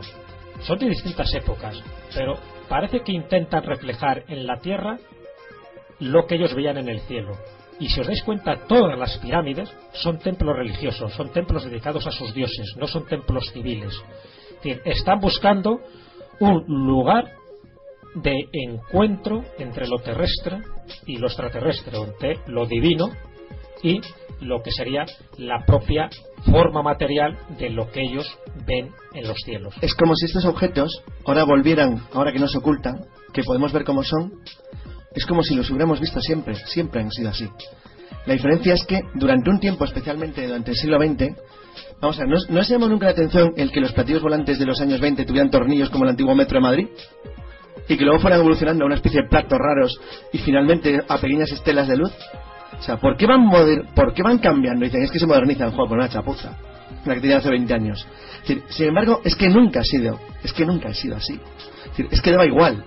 Entonces, en cambio, esto sí parece tener una cierta relación con nuestra cultura, con nuestra civilización. Son pirámides. ¿Por qué son pirámides? Bueno, por la razón que sea, me da igual, no lo sé. A lo mejor ni siquiera son así. Pero sea lo que sea, ese fenómeno, sea natural o no, que aparece en forma de piramidal, los seres humanos lo conocemos desde siempre. Y esto es una pequeña broma, porque hay gente muy lista que hace años se dio cuenta de este detalle. ¿Se acuerdan? Son las pirámides de Stargate. Es decir, está totalmente vinculado a la estructura del pensamiento humano. Entonces, esto, Jacques Vallée fue el primero que lo dijo hace tiempo. Dice, sea el fenómeno que sea, no viene en ninguna parte lejana. Y desde luego, si viene, no viene tipo la nave Enterprise, o sea, no viene volando por el espacio. Está aquí con nosotros desde hace siglos, milenios probablemente. Y forma tal parte de la naturaleza humana y de la Tierra como nosotros, exactamente igual. ¿Qué son y de dónde vino? No tenemos ni idea. Pero lo que sí sabemos es que empezamos a saber cómo son y por qué. Por qué cogieron esa forma y por qué se ha influido entre nosotros. Y que sabemos que tienen una serie de limitaciones que en el fondo son debilidades. Es decir, Jesús y yo sospechamos, como Bertha Meteos, como Jacques Vallée o como Jenny Ringles, que están aquí pura y simplemente porque nos necesitan. Lo que no sabemos es por qué. ¿Y por qué nos necesitan? Sencillamente porque desde siempre su interés ha sido manifiesto por nosotros. Entonces nos necesitan desde dos tipos de vista. Uno lo hemos reflejado claramente, es decir, nos necesitan como planeta. Es decir, por alguna razón este planeta les es atractivo a ellos y dentro de una serie de leyes cósmicas que no se pueden vulnerar. Es decir, no se puede vulnerar la ley de la intromisión. Tú no puedes entrar dentro de lo que es una cultura, dentro de un país, de un planeta, dentro del sistema solar o de cualquier sistema solar de la galaxia. Es decir, hay algo que te impide interactuar con los asuntos de los seres humanos. Pero, sin embargo, hay determinadas entidades o objetos que sí quieren interactuar con nosotros. Por una parte, manipulan nuestra realidad para entrar dentro de nuestro campo visual, dentro de este mundo tridimensional, y cómo entran a través del tiempo, es decir, a través de su cuarta dimensión. Eso no hay ningún tipo de duda. De hecho, Randles habla de que posiblemente incluso Jacques Vallée sean viajeros del tiempo. Esto es importante. La división fundamental entre las teorías de Randles y de Vallée es que en tanto que Vallée considera que es un mecanismo de control que forma parte de la naturaleza humana desde tiempo inmemorial y que tiene como objetivo el dirigir de alguna forma nuestra evolución, vamos a poner entre comillas, cultural, pone un ejemplo sobre los mormones increíble. En el caso de Randles sostiene que somos nosotros mismos, que es un juego entre nosotros, en un campo espacio-temporal que es infinito, o sea, hasta el Big Crunch, hasta el final de los tiempos, del universo, y que somos nosotros mismos interactuando con nosotros mismos una y otra vez, como una especie de bucle infinito. Sea eso o no, seamos nosotros o no seamos nosotros, da igual, porque el efecto para nosotros es que no forman parte de nuestra estructura y del mundo. Claro, Vallée planteaba un problema peor todavía. ¿Y si vivieran en el tiempo? Bueno, si viven en el tiempo se acabó, no habría forma nunca de captarlos, por el mismo ejemplo que ha hecho Jesús cuando ha doblado la hoja de Planilandia. Cuando el reverendo Abbott escribe Planilandia, que es la historia de un universo, es un libro que les aconsejo, de 2 dimensiones, en el cual, bueno, el protagonista es un triángulo, bueno, hay rayas, triángulos, según círculos, que son más perfectos, son los sacerdotes. Claro, en un mundo bidimensional tú solamente te reflejas por la luz y pequeños conceptos. Entonces, bueno, la vida del protagonista de Planilandia cambia porque una naranja atraviesa su plano. Entonces una naranja al atravesar su plano, primero es pequeño, luego va creciendo, luego más grande y luego va volviendo a decrecer hasta que desaparece. Entonces él tiene un contacto con un mundo de una dimensión que no conoce, que le supera. Él nunca va a entender que en realidad la naranja es una esfera de un plano tridimensional. Por eso Jesús, que tiene un mundo tridimensional, ha girado la hoja para llegar de un punto al otro sin tener que ir directamente. Si alguien viviera en el tiempo, que es nuestra cuarta dimensión, como plantea Vallée, y en parte Randles es un cable de viajes espaciotemporales para hablar de plegamientos, entraremos en un debate físico que sería absurdo para nosotros ahora mismo y para ustedes. Sin embargo, sí que es cierto que les hemos dejado algunas fogonacitos para por lo menos hacerles dudar. Y ahora vamos a acabar con una pequeña broma. Bueno, el de Ismael Lobo primero, pero se puede ir atrás. Porque esta última afirmación, la que se ha hecho en enero del 2011, es decir, hace nada, hace unos días, estaba ya predicha por un personaje interesantísimo. Volvemos otra vez al mundo de la ciencia. Stanley Pulham murió en diciembre del 2010, hace muy poquito. Y antes de morir, él era un exoficial de la NORAD. La NORAD es el Mando Aéreo Operativo Norteamericano, por lo tanto alguien que tenía mucha información privilegiada. Él muere en diciembre de 2010, pero él vaticinó que en esta zona de Rusia, en enero del 2011, se iba a ver un ovni. Luego ha vaticinado que también se va a ver otro en Londres dentro de poco. Y él comentó, hablamos de un exoficial de la NORAD, o sea, no estamos hablando de un investigador privado, ni de un ufólogo, ni de nadie que se ha leído la chaveta. Alguien que tenía información privilegiada precisamente por el puesto que ocupaba. Y él estaba totalmente convencido que este tipo de ovnis se van a seguir apareciendo a lo largo de este año, del 2012 y del 2013, que tienen además un lugar de procedencia, para él son de las Pléyades, con lo cual, si esto es verdad, ya les podemos poner incluso una ubicación geográfica, y que vienen a ayudarnos, según él. Sencillamente se han dado cuenta que los niveles de dióxido que tenemos en este planeta son altísimos. Un optimista. Y que se están empezando a manifestar con mayor frecuencia como señales, como avisos, para que nos damos cuenta de que no estamos solos y de que realmente el planeta como tal forma parte indiscutible de un sistema solar que a su vez forma parte de una galaxia, y que si algo afecta a nuestro planeta, no solo nos vamos al carajo nosotros, sino que se va al carajo toda una especie de confederación galáctica. Solo una cosa, el foro Jerome Clark, bueno, es un foro muy específico y privado norteamericano de investigadores, son un montón de gente que llevan años trabajando en esto. Bueno, Jerome Clark nuclea dentro a su grupo a gente muy importante, hay científicos de todos los campos, y entre ellos gente que participó en el panel Sturrock. Sturrock es un senador de Estados Unidos que financió en los años 90, bueno, se financió básicamente con dinero de la Fundación Rockefeller y de magnates americanos grandes, una investigación multicampo sobre el fenómeno ovni, que repartió entre gente de todo tipo de especialidades, y luego lo repartió en el Senado de Estados Unidos, justo unos pocos meses después de que en Francia se presentara a nivel del presidente el informe Cometa. Para mí es más interesante el panel Sturrock que el informe Cometa, me parece mucho mejor. Bueno, Sturrock sostenía de una manera bastante evidente que sea lo que sea esto, es un fenómeno que se está haciendo presente de una manera cada vez más intensa. Encuentro lo que sigue, por ejemplo, en España, y es curioso. Solamente el foro de John Clark tiene imágenes como estas que están viendo, más de 2000 de lo que va de año. 2000. O sea, es una auténtica salvajada. Es prácticamente diario. Son decenas y decenas de apariciones como esta diarias. El problema es que no todas se filman. Pero es que en filmación, les voy a decir, yo tengo 10 horas. Acabamos de ver solamente 13 minutos de vídeo. 10 horas. Puedo estar así 3 días viendo Ivanovo, Rusia, no sé cuánto, Mozambique, todo el tiempo. Los tengo desde aviones, desde la tierra, desde motos, desde coches, desde casas, desde azoteas, desde el campo, desde haciendo una barbacoa hasta Boy Scouts. Todos captan esto. Todo el tiempo.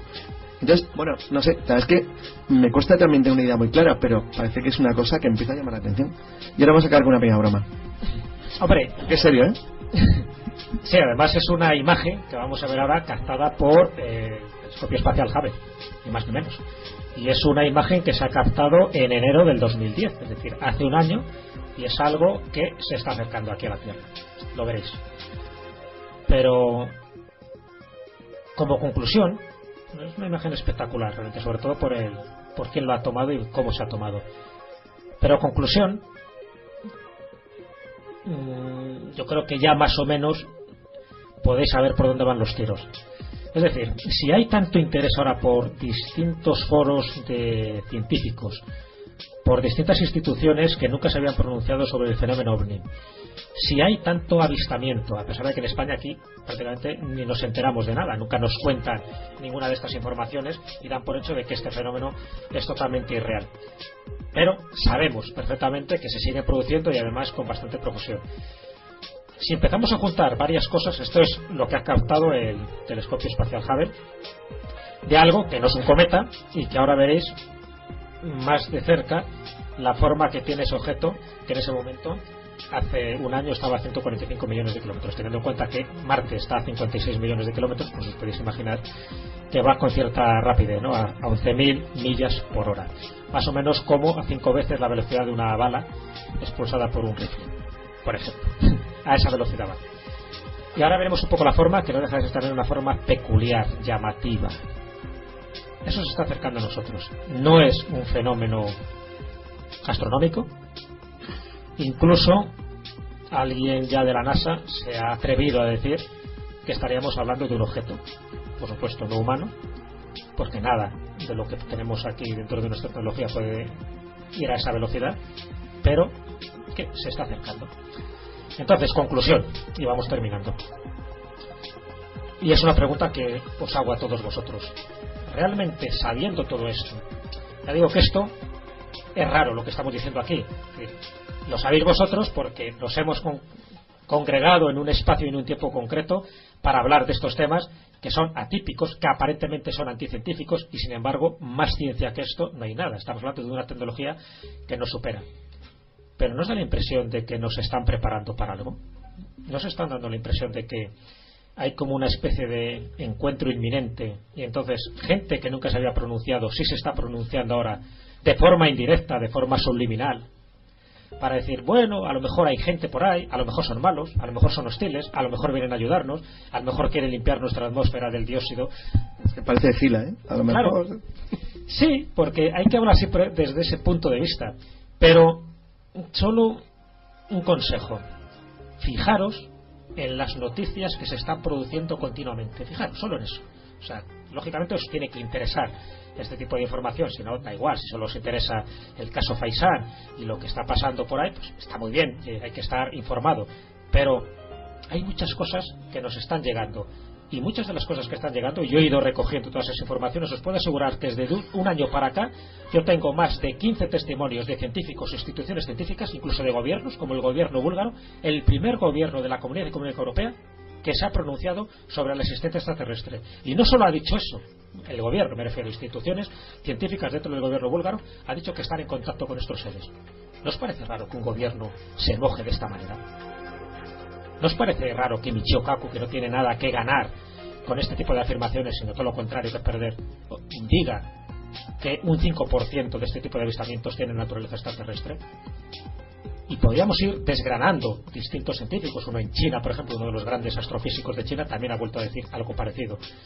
Entonces, claro, si juntamos toda esta información, yo sé que son piezas dispersas de un gigantesco puzzle cósmico, pero si juntamos mucha de esta información, y no pensemos en el 2012, el 2012 no va a pasar nada, no tiene nada que ver con el 2012, pero sí da la sensación de que pequeños elementos de información, tanto por vídeos que se están filmando, tanto por gente que dice estar en contacto con ellos, que nos están filtrando información, como por instituciones científicas que de alguna forma quieren preparar a la humanidad. De hecho, hasta hace muy poco se sabe, además por informes científicos top secret, ¿no?, casi por Wikileaks, que van a salir, por cierto, Wikileaks va a ser una fuente de información tremenda en este año y en el próximo año sobre información confidencial OVNI. Bueno, pues hasta ahora este tipo de verdad no la han querido revelar. ¿Sabéis por qué? Porque piensa que la humanidad no está preparada para aceptar esto. Pero por alguna razón ese chip ha cambiado. Y la sensación que tenemos es que nos están preparando con este tipo de informaciones dosificadas para decirnos algo. Y el decirnos algo es algo que nosotros ya deberíamos saber y no nos va a pillar de sorpresa. Que no estamos solos, que nos están visitando desde hace tiempo y que parte de los que nos están visitando han influido directamente dentro de nuestro sistema de creencias y de espiritualidad. Lo del OM, lo de las pirámides, lo de los templos religiosos, y que no están aquí desde el año 1947, sino que llevan aquí desde hace eones de tiempo, por utilizar un término gnóstico. De hecho, los gnósticos hablaban de los arcontes. Los arcontes, ¿sabéis cómo eran descritos por ellos? Y los gnósticos, estoy hablando del siglo II después de Cristo. El gnosticismo, una especie de rama herética del cristianismo. Los arcontes, cuando yo hablando de los arcontes, decían que eran seres interdimensionales que podían manipular nuestra realidad y que nosotros los podíamos confundir con demonios, pero que no eran demonios. Sencillamente era gente que podía entrar en nuestra mente y hacernos creer los que ellos quisieran creer. ¿No os parece demasiado sospechoso con todo lo que estamos contando ahora? Los gnósticos ya sabían. Y dicho esto, muchas gracias por vuestra asistencia. Si te gusta el misterio, la historia y los enigmas, José Manuel García Bautista te esperan todos los viernes en Voces del Misterio. Sevilla Fútbol Club Radio 91.6. Abre tus oídos. Se escuchan sonidos extraños. Susurros del más allá invaden tu radio. La historia y el enigma se abren paso a través de las ondas. Los especialistas más experimentados se reúnen cada viernes en esta sintonía. Únete a nosotros, amante de lo desconocido. Voces del misterio. Tu voz.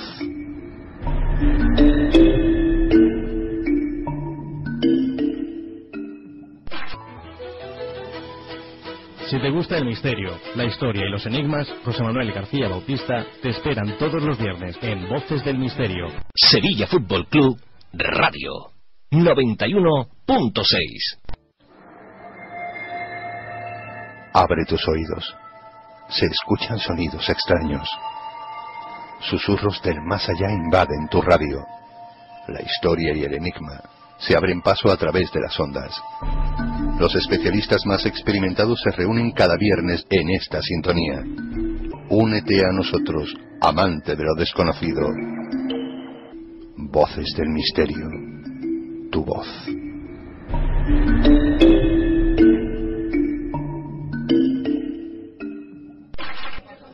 Sí, ahora sí. Bueno, yo quisiera hacer una pregunta, ¿no? Carlos Carraseva. Había estado hablando casi todo el tiempo de que este fenómeno OVNI está relacionado quizá con otras dimensiones, pero es que al final, el último dato que dais del telescopio Hubble, parece que os inclináis más por pensar que vienen de otros planetas, ¿no? No, lo último es una foto que nos ha llamado la atención, que es una foto muy actual, que es una foto que prácticamente no se ha divulgado en España, siempre insisto, porque en otros foros lo conocen perfectamente. ¿Qué pasa cuando se revelan demasiadas cosas que están ocultas? No, lo otro es un poco como una especie de guiño. Es decir, desde el primer momento os he comentado que no estamos hablando de una sola realidad o de un solo origen. Yo estoy convencido que hay, como vamos a llamarlo, muchas civilizaciones que están aquí o que han estado aquí desde tiempos inmemoriales. Lo que pasa es que no todos con la misma finalidad. Esa esas fuerzas de la luz y de la oscuridad, del bien y del mal, que todas las religiones prácticamente tienen, desde el zoroastrismo hasta, ya digo, los maniqueos o los gnósticos o incluso los cátaros, eso forma parte de lo mismo que ahora estaría pasando. Incluso la Iglesia de la Cienciología, que allá ellos, pero bueno, incluso dentro de su cosmología, incluso los raelianos de Claude Morillon, el fundador de los raelianos, tienen también el mismo concepto, es decir, que hay como entidades que nos quieren ayudar a nuestra evolución y entidades que nos quieren fastidiar dentro de nuestra evolución, entidades que de alguna manera han creado al género humano y entidades que quieren manipular o esclavizar al ser humano. Eso forma parte de toda la mitología a lo largo de la historia, incluso de la prehistoria. Pero evidentemente no nos interesan determinadas manifestaciones ufológicas que no nos aportan nada. Que hemos ido algo más allá. Que en lugar de quedarnos en la parafernalia, en los fuegos artificiales, que ahora aparecen y desaparecen, que ahora aterrizan, que ahora dejan este tipo de huellas, donde al final los ufólogos se despistan, se marean y acaban renegando de la ufología, nosotros hemos ido un poco más allá. Pero vale, muy bien. Quieren jugar con nosotros, nos quieren de alguna forma manipular y nos quieren un poco interconectar nuestras mentes con lo que ellos quieren que veamos. ¿Por qué? Sencillamente porque si un ser bidimensional, imaginaros esto es un ser bidimensional, por lo tanto solo tiene el largo y el ancho. Yo, el dedo soy un ser tridimensional, tengo la altura. En el momento que yo toco el papel, para ellos, para un ser bidimensional, yo estoy apareciendo. Y en el momento que salgo de aquí, yo estoy desapareciendo. Por lo tanto, un ser de cuarta dimensión que nos maneja el tiempo haría lo mismo con nosotros. Entonces, si partimos de eso, hemos ido más lejos. Es decir, no tanto la imagen final, que es curioso, llamativo y a lo mejor no es nada. Pero bueno, es curioso que se acerque a nosotros a esa velocidad y que no corresponda, ya digo, a ningún fenómeno astronómico que se conozca, por lo menos que conozca la NASA. Lo que sí nos interesa es el por qué esa profusión de naves triangulares o piramidales, por qué se relacionan con datos que nos están suministrando los contactados, es decir, aquellas personas que dicen que están en conexión directa con estos seres, llámalos pleiadianos, de Andrómeda, da igual, porque también engañan. O sea, de la gran confusión es que la información que nos pueden dar estas entidades puede ser igual de real, igual que falsa. Nos engañan miserablemente, pero nos engañan porque quieren, es decir, porque para ellos somos materia energética. Cuando decía que se alimentan de dos maneras. Por una parte, de la energía que genera el planeta y con una vibración determinada que tiene además que ver con la resonancia Schumann y que es otra historia que no vamos a desarrollar, y también se alimentan de nosotros. Nosotros emitimos un tipo de energía que para alguna de estas entidades le somos útiles. Pero para fomentar esta energía necesitan crear un sistema de creencias, de religión. Exacto, lo que sostenía Yasvalé es que si existe un sistema de manipulación está orientado a la creación de elementos culturales vinculados a la religión. Él hizo un experimento muy curioso que publicó en Dimensions, no sé si en Dimensions o en Confrontations, donde lo que buscaba era intentar demostrar que la historia de la religión mormona, de los mormones norteamericanos, no de los que surgieron en Europa, sino cómo ellos, a partir de la aparición del ángel Moroni y a John Smith, emigran hasta Utah, es que lo es, una repetición en miniatura, a escala, de unos pocos años, exactamente igual de la historia de Israel. Pero clavado, exactamente igual. Dices, bueno, ¿y esto? Parece un juego. O sea, el ángel se le aparece cuando le conviene. Oye, mira, que tenéis que ir a un puñetero desierto que es el paraíso terrenal y acaba en Utah, que es un desierto de sal horripilante. Entonces, allí, bueno, el ángel sería un ángel, pero desde geografía no tienen idea. Porque, o no les quería nada, los manda a un desierto de mierda, igual que a los judíos, a dar vueltas por el Sinaí durante un tiempo. Luego los coloca en una tierra prometida que es absurda, que es el lago de Salé, que es un lago de sal. O sea, no hay nada, es el lugar más inhóspito de la tierra. Y allí les dice, construye una capital aquí. Joder, pues también tenía mala idea el ángel, Bueno, también igual que los judíos, exactamente igual. Y allí construyes la capital y cuando están desesperados y al borde ya de tirarse al lago de sal, aparecen las famosas gaviotas que limpian la cosecha, que eliminan a las langostas de la plaga de la cosecha y se salvan. Salt Lake, que es la ciudad más aburrida del planeta, os lo garantizo, es un auténtico jardín en medio de la nada. O sea, es un disparate total. O sea, tiene un césped que ni en Santander. Entonces, de verdad, es increíble, está en medio de la nada. Dice, bueno, ¿y esto por qué lo han construido? Pura voluntad. Se lo dijo un ángel. pero es que lo hacen. O sea, alguien que ve la Universidad Brigham Young, que es una de las más grandes de la zona centro-oeste de Estados Unidos, lo que han hecho esos tíos y el absurdo disparate al que la comunidad mormona, que es una comunidad muy rica y muy grande ahora, se dedica, pues no sabéis, si cabe a coleccionar los nombres de todos los nacidos y los guardan en sus minas de sal en la zona norte de una tontería como una catedral. Pero bueno, todas esas chorradas, es decir, no tiene ningún sentido si no lo interpretas desde un punto de vista de religión, de creencia y de fe. ¿Por qué han hecho eso? Pues porque un ángel se les apareció y les dijo que lo hicieran. Si eso no es un juego... Lo mismo hicieron los aztecas, siguiendo las órdenes de Huitzilopochtli, uno de sus dioses dentro de ese panteón mitológico. Hicieron exactamente lo mismo que hizo el pueblo judío, dando vueltas y mil vueltas por el Sinaí hasta que van a un lugar concreto. Una última pregunta. En otras épocas, ¿cómo se manifestaba el fenómeno ovni y qué testimonios hay? ¿Otras épocas cuándo? ¿Un siglo, 2, 3? Hemos dado una pequeña explicación. Ya te digo que no hagáis caso de todo lo que estamos diciendo, porque casi seguro que estamos equivocados. Esto, tomarlo siempre a título de inventario, con total seguridad. Pero os hemos dado una pista muy clara: las pirámides.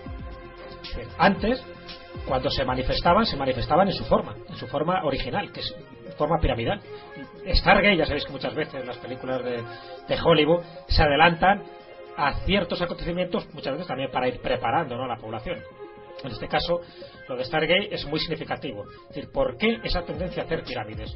No durante todas las épocas de manera cronológica, porque ese es el error cuando empiezan a comparar las pirámides de México con las pirámides egipcias. Es decir, hay unas diferencias cronológicas terroríficas, pero sí buscan un mismo modelo.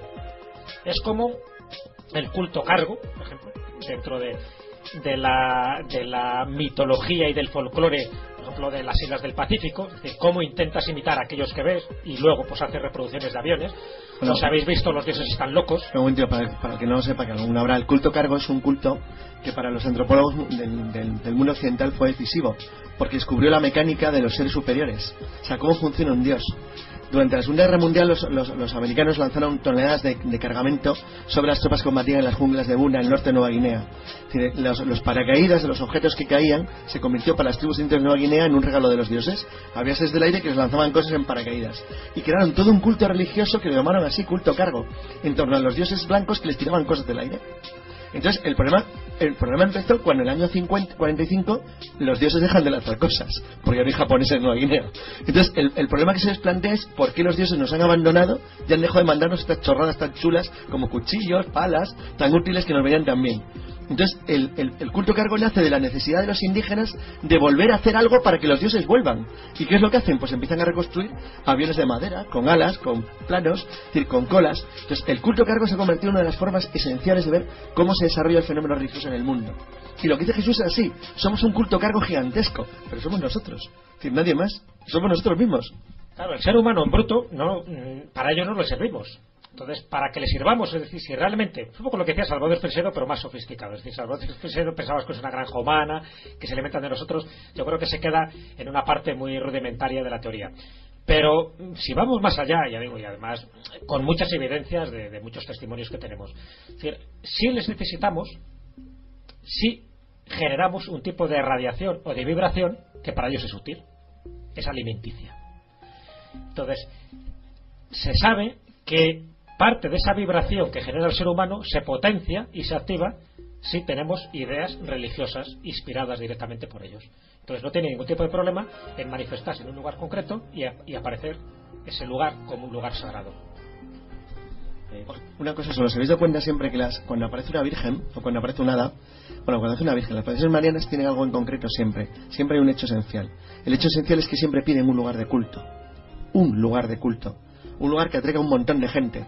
O sea, lo que son Lourdes y Fátima básicamente son imanes gigantescos. Es gente donde va por millones, o Guadalupe, donde la gente se concentra, como la Kaaba en la Meca, igual, exactamente lo mismo. Entonces todos los puntos religiosos del mundo son grandes elementos de concentración humana. Voy a poner una broma. ¿Os acordáis de Matrix? En Matrix las máquinas bien, porque los seres humanos tenemos la carga energética de una pila 1,5.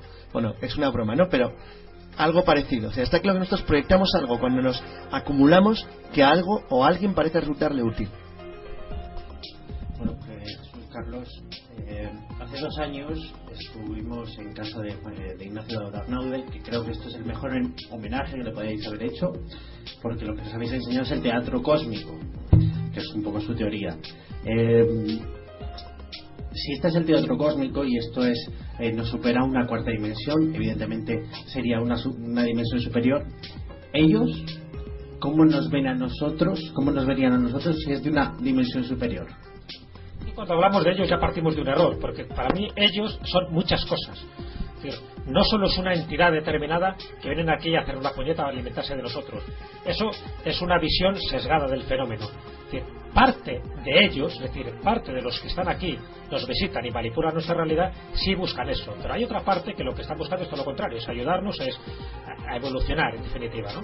Entonces, cuando hablamos de ese teatro cósmico, no todos lo hacen.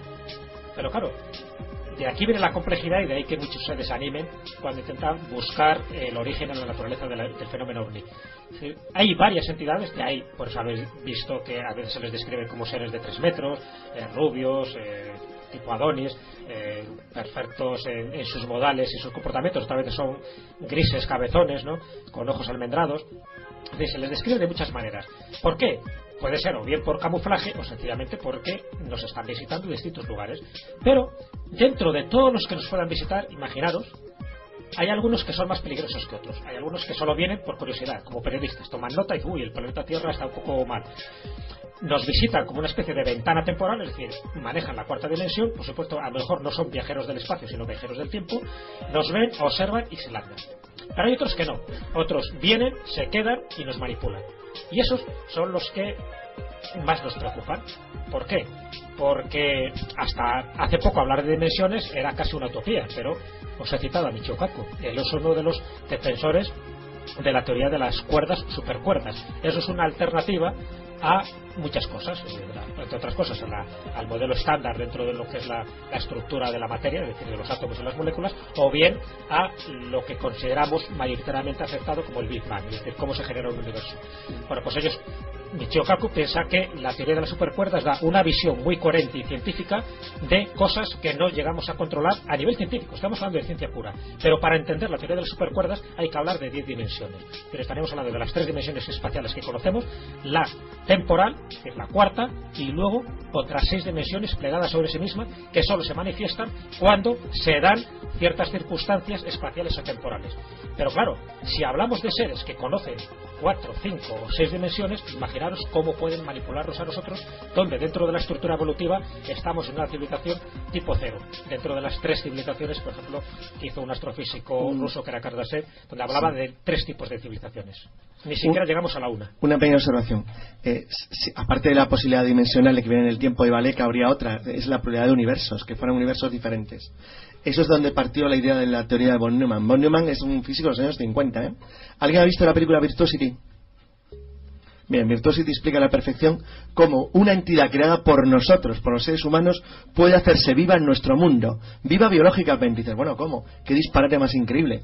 Bueno, lo que hace son ordenadores de inteligencia artificial, o sea, nuestros, creados por nosotros, que han cogido conciencia de su existencia, como Skynet en Terminator. Entonces, el ordenador de Virtuosity, en la novela y en la película, gobierna nanomáquinas, es decir, es capaz de programar enjambres de máquinas microscópicas al ojo humano que van programadas por él y actúan en sincronía. Entonces, con eso, el ordenador es capaz de crear cualquier elemento químicamente posible en nuestro universo. O sea, a nosotros. Crea personas dentro de nuestro mundo, pero lo crea un ordenador creado por nosotros. O sea, es un universo intruyendo en el nuestro. Bueno, esa es la explicación de la intrusión. Es decir, si tú vives en un universo paralelo capaz de penetrar en el tuyo y tocar la materia a escala atómica, estás construyendo elementos químicamente modificables en tu propio mundo. Entonces puedes estar en cualquier parte del sitio, del universo, en el lugar más extremo del mundo, si tú eres capaz de conectarte de alguna manera, o incluso en un universo paralelo, ¿qué más da? Es decir, y bueno, ya para qué hablar si vives en el tiempo. No tenemos ni idea de lo que puede ser esto. Lo que sí sabemos es que tiene una serie de pautas que curiosamente existen porque los limita. Es decir, porque les fija una limitación. En Virtuosity la limitación que tiene el ordenador cuando crea seres como nosotros es la dimensión física del espacio en el que maneja. O sea, se maneja muy bien en un 80×2, pero no puede pasar de ahí, porque no llega la energía que necesita. Con lo cual puede crear, es algo parecido a lo que ocurre en Terminator 3 con el Terminator que es de líquido. Puede coger cualquier cosa químicamente posible de una estructura de tamaño, pero no puede hacer nada complejo. Es decir, por ejemplo, no puede crear una máquina, una bomba, porque no podría crear mecanismos mecánicos complicados, no podría hacerlos. Bueno, pues esto es muy parecido. Es decir, hay algo que les limita. Estas pulsaciones de luz están siempre limitadas en el espacio, siempre, no crecen, no se hacen grandes, no son un pulpo, se quedan siempre en el mismo tamaño. Lo cual quiere decir que sea lo que está haciendo, está operando en un entorno espacial reducido. Es decir, como dijo Reynolds, están limitados, no pueden moverse, tienen un espacio solamente de limitación. La teoría de Reynolds, que es una teoría ella lo llama los agujeros del más allá, es una teoría en la que sostiene que somos nosotros mismos a lo largo de toda la evolución del cosmos. O sea, da igual, de aquí a los próximos 100 millones de años. Si lo que te dé la gana, pueden ser seres biológicos o máquinas, somos nosotros. Nosotros sin lo que hemos hecho en el universo. Entonces, sostiene una cosa que sería absolutamente inabordable. Y es que, ¿qué ocurre si quien hace el movimiento espaciotemporal se desplaza en un movimiento de escala de 100 millones de años? Pues lo que puede hacer es un disparate total, tú no entendías nunca nada. Y además siempre lo verías de manera fragmentaria, nunca verías nada. O sea, para ti será siempre como un gigantesco e imposible teatro capaz de comprender. Entonces, algunos, menos optimistas, como Valeo, como el han llegado, incluso le pasaba a Metzeus, han llegado a la conclusión de que es inútil intentar comprender el fenómeno. Que lo que tienes que intentar es sacar cosas útiles del fenómeno. Por ejemplo, los creadores del culto cargo acabaron creando un planeador, sin tener ni idea cómo se volaba, porque copiaban los modelos de los aviones en madera y acabaron volando. Entonces tú puedes acabar aprendiendo algo de todo esto sin necesidad de comprender el fenómeno, no tienen idea. Los del culto cargo nunca han entendido nada de física, pero vuelan sus planeadores. Entonces es igual que eso. Y a lo mejor nos tenemos que limitar a eso, pero la sensación es la que dice Jesús, que esto no es casual. Es decir, que este tipo de alteraciones tienen una función, que alguien lo hace por algo. Y lo hace por algo porque le interesa que tú lo veas así, porque si no, se disfrazaría. Porque lo que está bastante claro es que les parece o les resulta muy fácil disfrazarse. Mira, dos ejemplos muy concretos. Os digo que la charla puede durar horas y horas, ¿no? Y lo que hemos hecho es intentar reducir solo bajo un aspecto lo que pensamos que es la complejidad del fenómeno OVNI. Pero dos ejemplos muy claros que además conocéis seguro. Uno son las líneas de Nazca, conocéis todas las líneas de Nazca, ¿no? Y el otro es una tribu perdida en la República de Mali que se llama el pueblo Dogón. ¿De acuerdo? Os sonará, ¿no? Los Dogones dentro de la República de Mali. Bueno, pues dos ejemplos que se me ocurren ahora, podría citaros muchos más, de gente que ha tenido contacto con este tipo de seres que no ha sabido interpretarlo bien, pero que están deseando que vuelvan otra vez a manifestarse porque de alguna forma los necesitan y esos seres les necesitan también a ellos. En el caso de la tribu Dogón, yo estuve además allí hace unos años hablando pues con los ogones. Los ogones son como los chamanes dentro de los dogones, es decir, la gente de conocimiento, y tiene una cosmología muy diferente a la que deberían tener, ¿no? Es decir, el conocimiento de Sirio A, de Sirio B, de Sirio C, pues eso indica de que realmente sus datos no los pudieron obtener de forma empírica porque no tienen observatorios astronómicos y ellos no tienen esos conocimientos. Es una tribu, para que os hagáis idea, Mali, perdido ahí en el África Negra. Bueno, pues dentro de las etnias que hay en Mali, los dogones están considerados como los más retrasados y sin embargo tienen un conocimiento astronómico muy avanzado. Ese conocimiento astronómico ellos saben de dónde viene directamente de sus dioses, de sus gnomos con N, no los gnomos dentro del mundo de la mitología. Y esos gnomos dicen que proceden de un planeta que orbita alrededor de Sirio C. Sirio C no deberían conocerlo porque es un sistema trinitario dentro de lo que son estrellas. Se pensaba que era solo un sistema binario, que solo era Sirio A y Sirio B, y que Sirio B da una vuelta alrededor de Sirio A de 50 años, que efectivamente lo habían registrado dentro de su cosmogonía y en función de las tradiciones orales que habían pasado. Pero el planeta de estos seres que ellos les han visitado procedería de Sirio C, y Sirio C se ha descubierto en el año 1995 gracias a dos astrónomos franceses. Bien, todo ese tipo de cosas referentes a un pueblo totalmente atrasado que todavía sigue viviendo prácticamente la prehistoria, y os podría contar multitud de anécdotas sobre los dogones. Sin embargo, ha demostrado un conocimiento astronómico fuera de lo común, y no viene de ellos, sino heredado por lo que les dijeron los dioses cuando descendieron en ese territorio. Y por otra parte, lo de la cultura nazca es más cercana en el tiempo. Cuando empiezan a hacer este tipo de figuras, se sabe que es alrededor del año 500 después de Cristo. tiene que ver precisamente como un llamamiento desesperado de esta cultura hacia sus dioses, porque estaban pasando ni más ni menos uno de esos cambios climáticos terroríficos. Se juntaron dos cosas: por una parte el fenómeno del Niño y por otra parte un seísmo del carajo que prácticamente acaba con ellos y con Cahuachi, que era su capital y donde están sus pirámides principales. Bueno, pues como llamamiento a los dioses, es decir, que algún momento tuvieron esa manifestación divina, y empezaron a hacer esos dibujos en la pampa de Nazca. ¿Para qué? Para que su cultura no desapareciera. Los dioses, una vez más, igual que pasaron también con los aztecas en el 910, con los mayas, que también desaparecen, hacen llamamientos desesperados a esos dioses para que les ayuden, pero los dioses se hacen sordos. Bueno, este tipo de ejemplos... Por cierto, llamamiento igual que hacen los que creían en el culto cargo a los americanos, que les lanzaban regalos en el año 45. Exactamente igual, pero no volvieron. Entonces, son ejemplos que se podían extraer, pero creo que son muy significativos para darnos cuenta de que siempre han estado ahí, de que eligen al pueblo que eligen. Siempre hay un pueblo elegido. El pueblo de Go fue un pueblo elegido. No sabemos para qué, podemos sospechar para qué, porque desde luego no los hicieron más listos ni más desarrollados.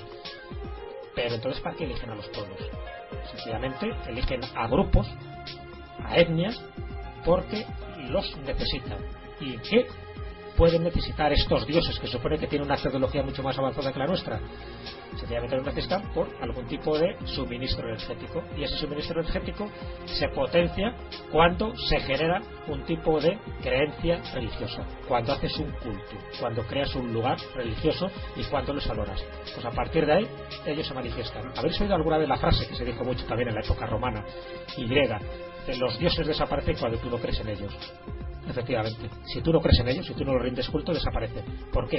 Porque ellos te necesitan. Si tú no crees en ellos o no los adoras, estos dioses desaparecen. Pero no porque desaparezcan la nada, sino porque buscan otro pueblo. Pero siempre han estado. Y la forma que han tenido de manifestarse es lo que hemos visto ahora. Ahora es como si su camuflaje hubiera desaparecido y se están manifestando tal cual son, como quieren que sea. ¿Eso quiere decir que sea bueno o malo lo que está pasando ahora? No.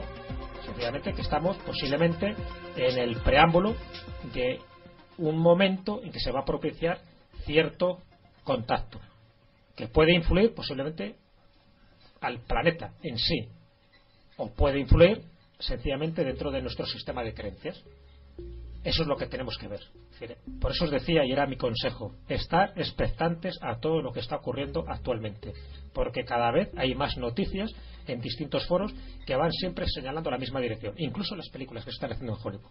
Nos vienen una cuantas peliculillas que de una forma y otra nos están señalando o nos están preparando el camino para que la humanidad esté preparada. ¿Preparada para qué? Efectivamente, para lo que debemos estar, para el contacto, para el encuentro. Esperemos que no le encuentro nada.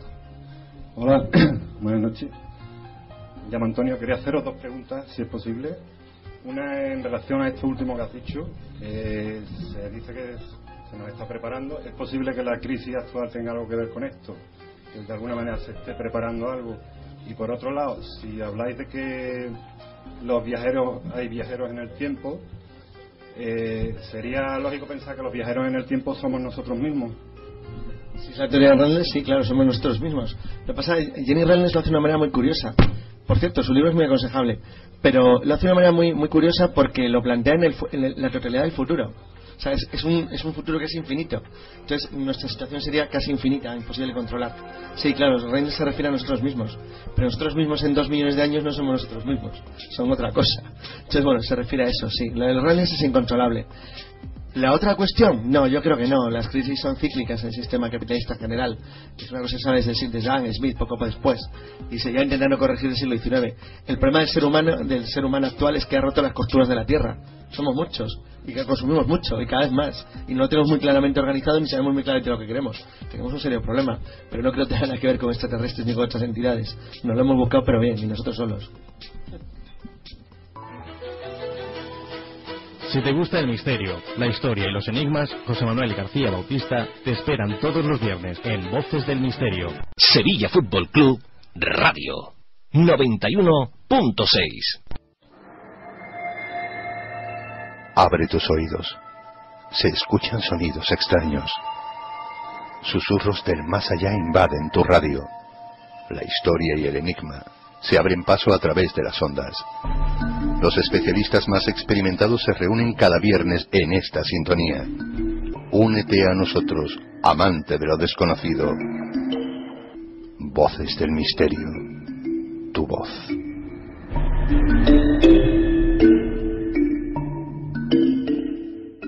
La vida y la obra del genial arquitecto Gaudí han sido calificadas por muchos como un misterio.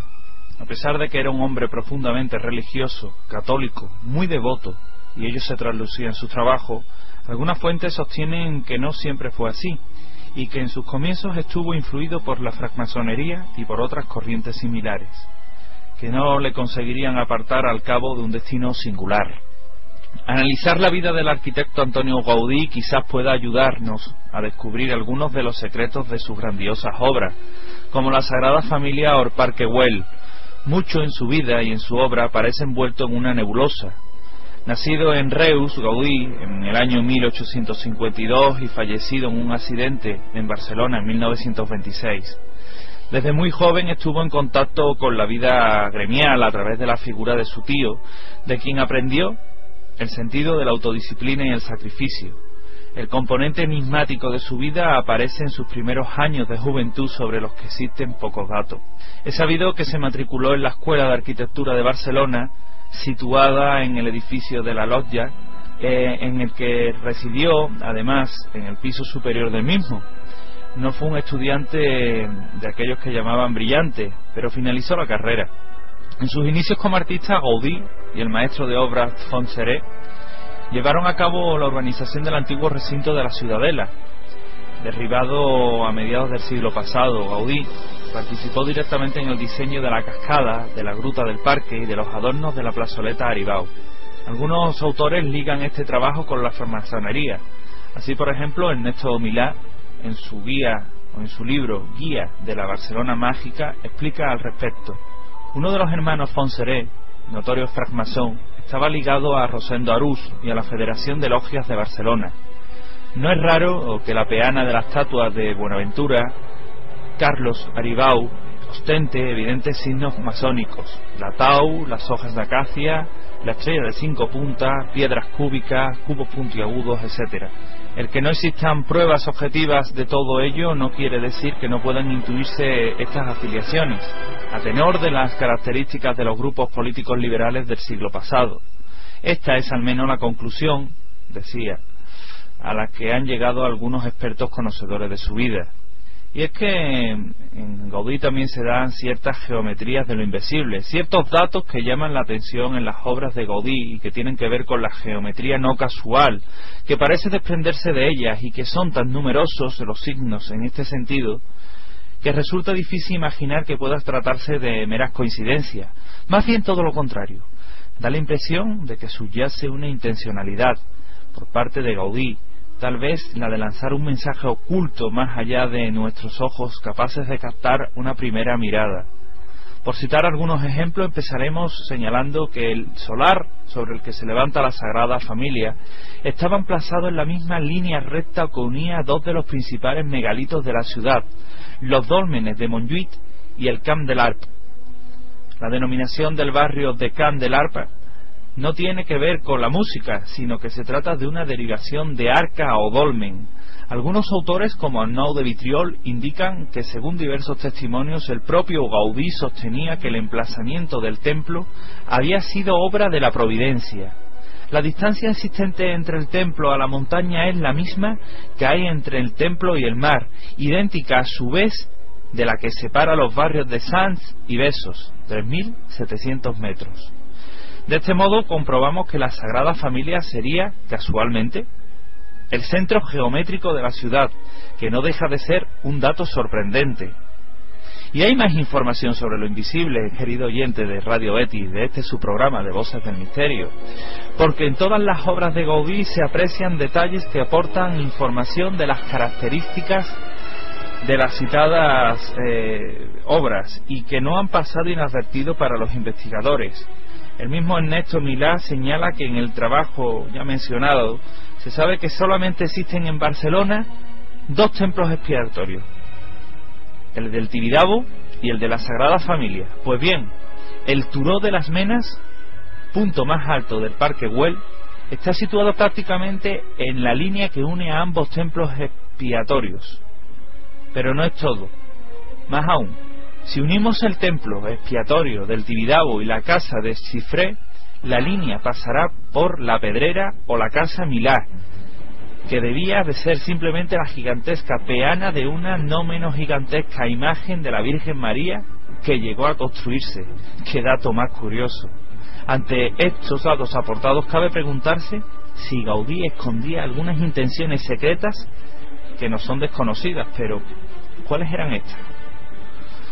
Pocas personas han podido experimentar un cambio tan radical en su forma de ver la vida y en su manera de vivirla como Gaudí. En este sentido, nuestro autor, nuestro hoy objeto de estudio, nuestro admirado Antonio Gaudí, recibió a lo largo de su trayectoria influencias que no solo marcarían su vida privada, sino también quedarían reflejadas en medida alguna en sus obras. En principio hemos presentado a un Gaudí joven que se codeaba con personajes introducidos en la francmasonería. Un ejemplo de ello es el hecho de que el genial arquitecto diseñara el proyecto de la cooperativa obrera. Algunos de los anarquistas de Mataró para los que trabajó estaban afiliados a logias como La Lealtad o Hijos del Trabajo. Los expertos en la obra sostienen que el Gaudí de la época era prepotente, agresivo, orgulloso. Es más, señala Milá, se dice que él en sus primeras construcciones se hacía llevar obras en calesa, lo cual no descendía a la hora de examinar la marcha de sus trabajos. También Ferran Soldevilla dice que era mimado en las veladas artísticas, que le gustaba montar a caballo y que su carácter indiferente a lo religioso era lo que hoy llamaríamos un snob. También llamaríamos polemista, y también podríamos decir que era un evidente anticlerical. Parece cierto que no era precisamente un gran devoto. Sin embargo, esta etapa seguiría una transformación radical, una transformación precisamente que sumió al arquitecto en una profunda vivencia mística. Es probable que de ello influyera el inicio de las obras del templo expiatorio de la Sagrada Familia, así como su amistad con el obispo Torras Sibash y el de Astorga. Sea como sea, lo cierto es que recientemente el arzobispado de Barcelona inició de forma oficial el proceso de beatificación de Gaudí, por considerar que todas sus construcciones fueron concebidas bajo una contemplación profunda y habitual de los misterios de la fe, y cito textualmente. En efecto, Gaudí pasará de no mostrar interés por la religión católica a rezar el rosario todos los días. Tampoco descuida la misa, ni la lectura de libros, como La imitación de Cristo de Tomás de Kempis. Empieza con ayunos y se adentra en el precepto de la castidad. Tan solo tuvo 3 amores en su vida y con ninguno llegó a la consumación. Y saltamos al simbolismo del Parque Güell, porque ¿qué es el Parque Güell además de un parque? O mejor dicho, ¿qué se supone de que estaba destinado a ser antes de convertirse en un recinto público? Distintas teorías tratan de dar una respuesta a estas cuestiones.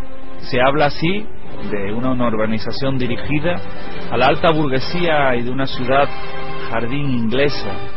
Una tesis más que interesante señala que sería el espacio donde se colocaría de forma velada símbolos de diversa índole, algunas herméticos, otros masónicos, que quedarían camuflados en este atractivo lugar. En este sentido, uno de los animales que más polémica ha suscitado, y seguirán haciéndolo, a falta de una explicación, es el reptil con el que nos topamos en las escalinatas que conduce al parque. No sabemos de qué animal se trata. Para unos de una serpiente, pero tiene patas. Otros defienden que es una salamandra, y los esoteristas señalan que este ofidio es un símbolo hermético del fuego. Un misterio más en la obra de Gaudí. Para algunos autores, el hecho de que sean 33 los escalones que conducen hasta el Atanor tiene una similitud con los grados de perfección de la masonería, que eran curiosamente 33, como los 33 escalones. Y es que Gaudí estaba subyugado por estas nuevas terapias, pero no han de ser solo las corrientes católicas las que entren en su vida, ya que a Barcelona de finales de siglo surgen una serie de modas dietéticas de las que él se hace fervoroso partícipe. Resulta interesante resaltar que el arquitecto se convirtió en discípulo del abate Nepi.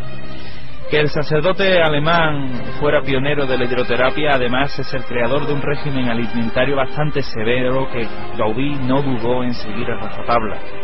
El artista se volvió un vegetariano extremista. Con ello nos referimos a que su única alimentación consistía en hojas de lechugas con limón para desayunar y leche con limón.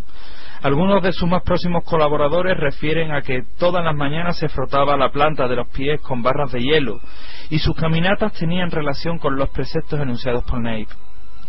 ¿Pudo todo ello llevarle a desarrollar estados alterados de conciencia que le servirían de inspiración para la conducción de sus obras? Este es uno de los mayores misterios de Gaudí, pero no es el único, desde luego. Y es que la imagen que habitualmente ofrece Gaudí parece resaltar precisamente el aspecto contradictorio de su personalidad. Por un lado, tenemos a un Gaudí místico y religioso que se torturaba, flagela y desarrolla una castidad tan extrema que le llevaría a vivir casi como un monje. Y por otro, algunos autores aportan ciertas informaciones sobre su figura que nos llevan, cuando menos, a una inquietante reflexión. Por ejemplo, el escritor y neurólogo Olivier Sacks expresaba tras una visita a la ciudad condal que mientras veía las creaciones de Gaudí se preguntaba si tendría el síndrome de Tourette. Este síndrome no es otra cosa que, según el propio Sacks, una epilepsia de imágenes, movimientos raros y bruscos tics convulsivos, emociones exuberantes, que algunos de los antiguos escritores llamaban carnaval mental. Para explicar su creatividad existen ciertamente hipótesis acordes con todos los gustos.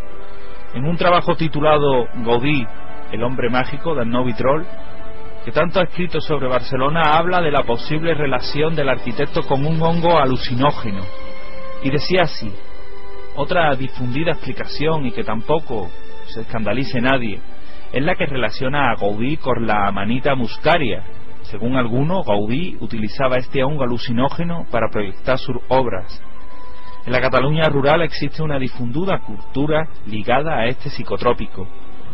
La expresión estar tocat del bolet, estar tocado por la seta, para indicar que alguien tiene un comportamiento extraño, está loco, lo confirma. En este punto es cuando entra en juego una extraña alimentación, prosigue de Vitrolles. También son muy difundidos los remedios caseros para evitar sus efectos tóxicos. El más conocido son el vinagre y el limón. Los partidarios de esta tesis aseguran que la mirada de iluminado que, según muchos testimonios, tenía Gaudí se debía a la dilatación de la pupila producida por la atropina que contiene la amanita. También afirman que las grandes cantidades de leche frías con limón que el arquitecto ingería era el antídoto para los efectos tóxicos del hongo. Esto es, al menos, lo que sostienen los partidarios de una sorprendente teoría. Pero aún hoy algunos entran en detalles a favor de la hipótesis de Antonio Gaudí consumía Amanita muscaria. Por ejemplo, los dos pabellones de la entrada principal del Parque Güell están coronados por la citada Amanita. Por ello defienden muchos la existencia de que no le era lejana, hasta el extremo de incluirla como símbolo en la entrada del parque. Incluso su trágica muerte ha sido relacionada con el componente y el potente hongo alucinógeno. De Vitrolles explica en su obra: un último argumento que favorecería a esta tesis es el accidente que acabaría con su vida. La embriaguez, ensimismamiento o lo que sea le impidieron ver o oír el tranvía. Lo que sí es verdad es que en parte del ingreso del cadáver en el hospital, antes de ser reconocido como genial arquitecto, cuando todavía se creía que se trataba de un indigente callejero, figuraba de estado E, en estado de embriaguez. Claro que no podemos ser tajantes a la hora de sentenciar que consumía el hongo y que tampoco, en caso de que lo fuera, esta ingesta significaría el detonante desbordante de la creatividad del arquitecto. ¿Cuántas personas han sido asiduas comedoras de Amanita muscaria y no han logrado desarrollar una íntima parte de lo que ha creado en la imaginación gaudiana? A pesar de que Gaudí fue un personaje que sufrió una conversión total en el ámbito religioso, existen algunos estudios desconcertantes y algunos detalles desconcertantes en sus obras que la asocian con corrientes poco o nada que ver con lo que vemos reflejado en la Sagrada Familia. Ernesto Milá, escritor y conocedor de la figura de Gaudí, dice que cómo encuadrar en todo este contexto los hechos como el que conocieran los planos, o el que hiciera los planos de la cooperativa obrera de Matadero a la peculiar y anómala escala 1:666, el número de la bestia del Apocalipsis del Anticristo.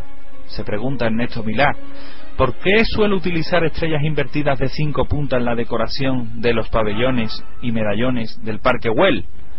¿Por qué uno de sus escasos dibujos artísticos conservados hoy en la Catedral Gaudí es precisamente el del macho cabrío y la estrella invertida, símbolos de cultos satánicos y brujería?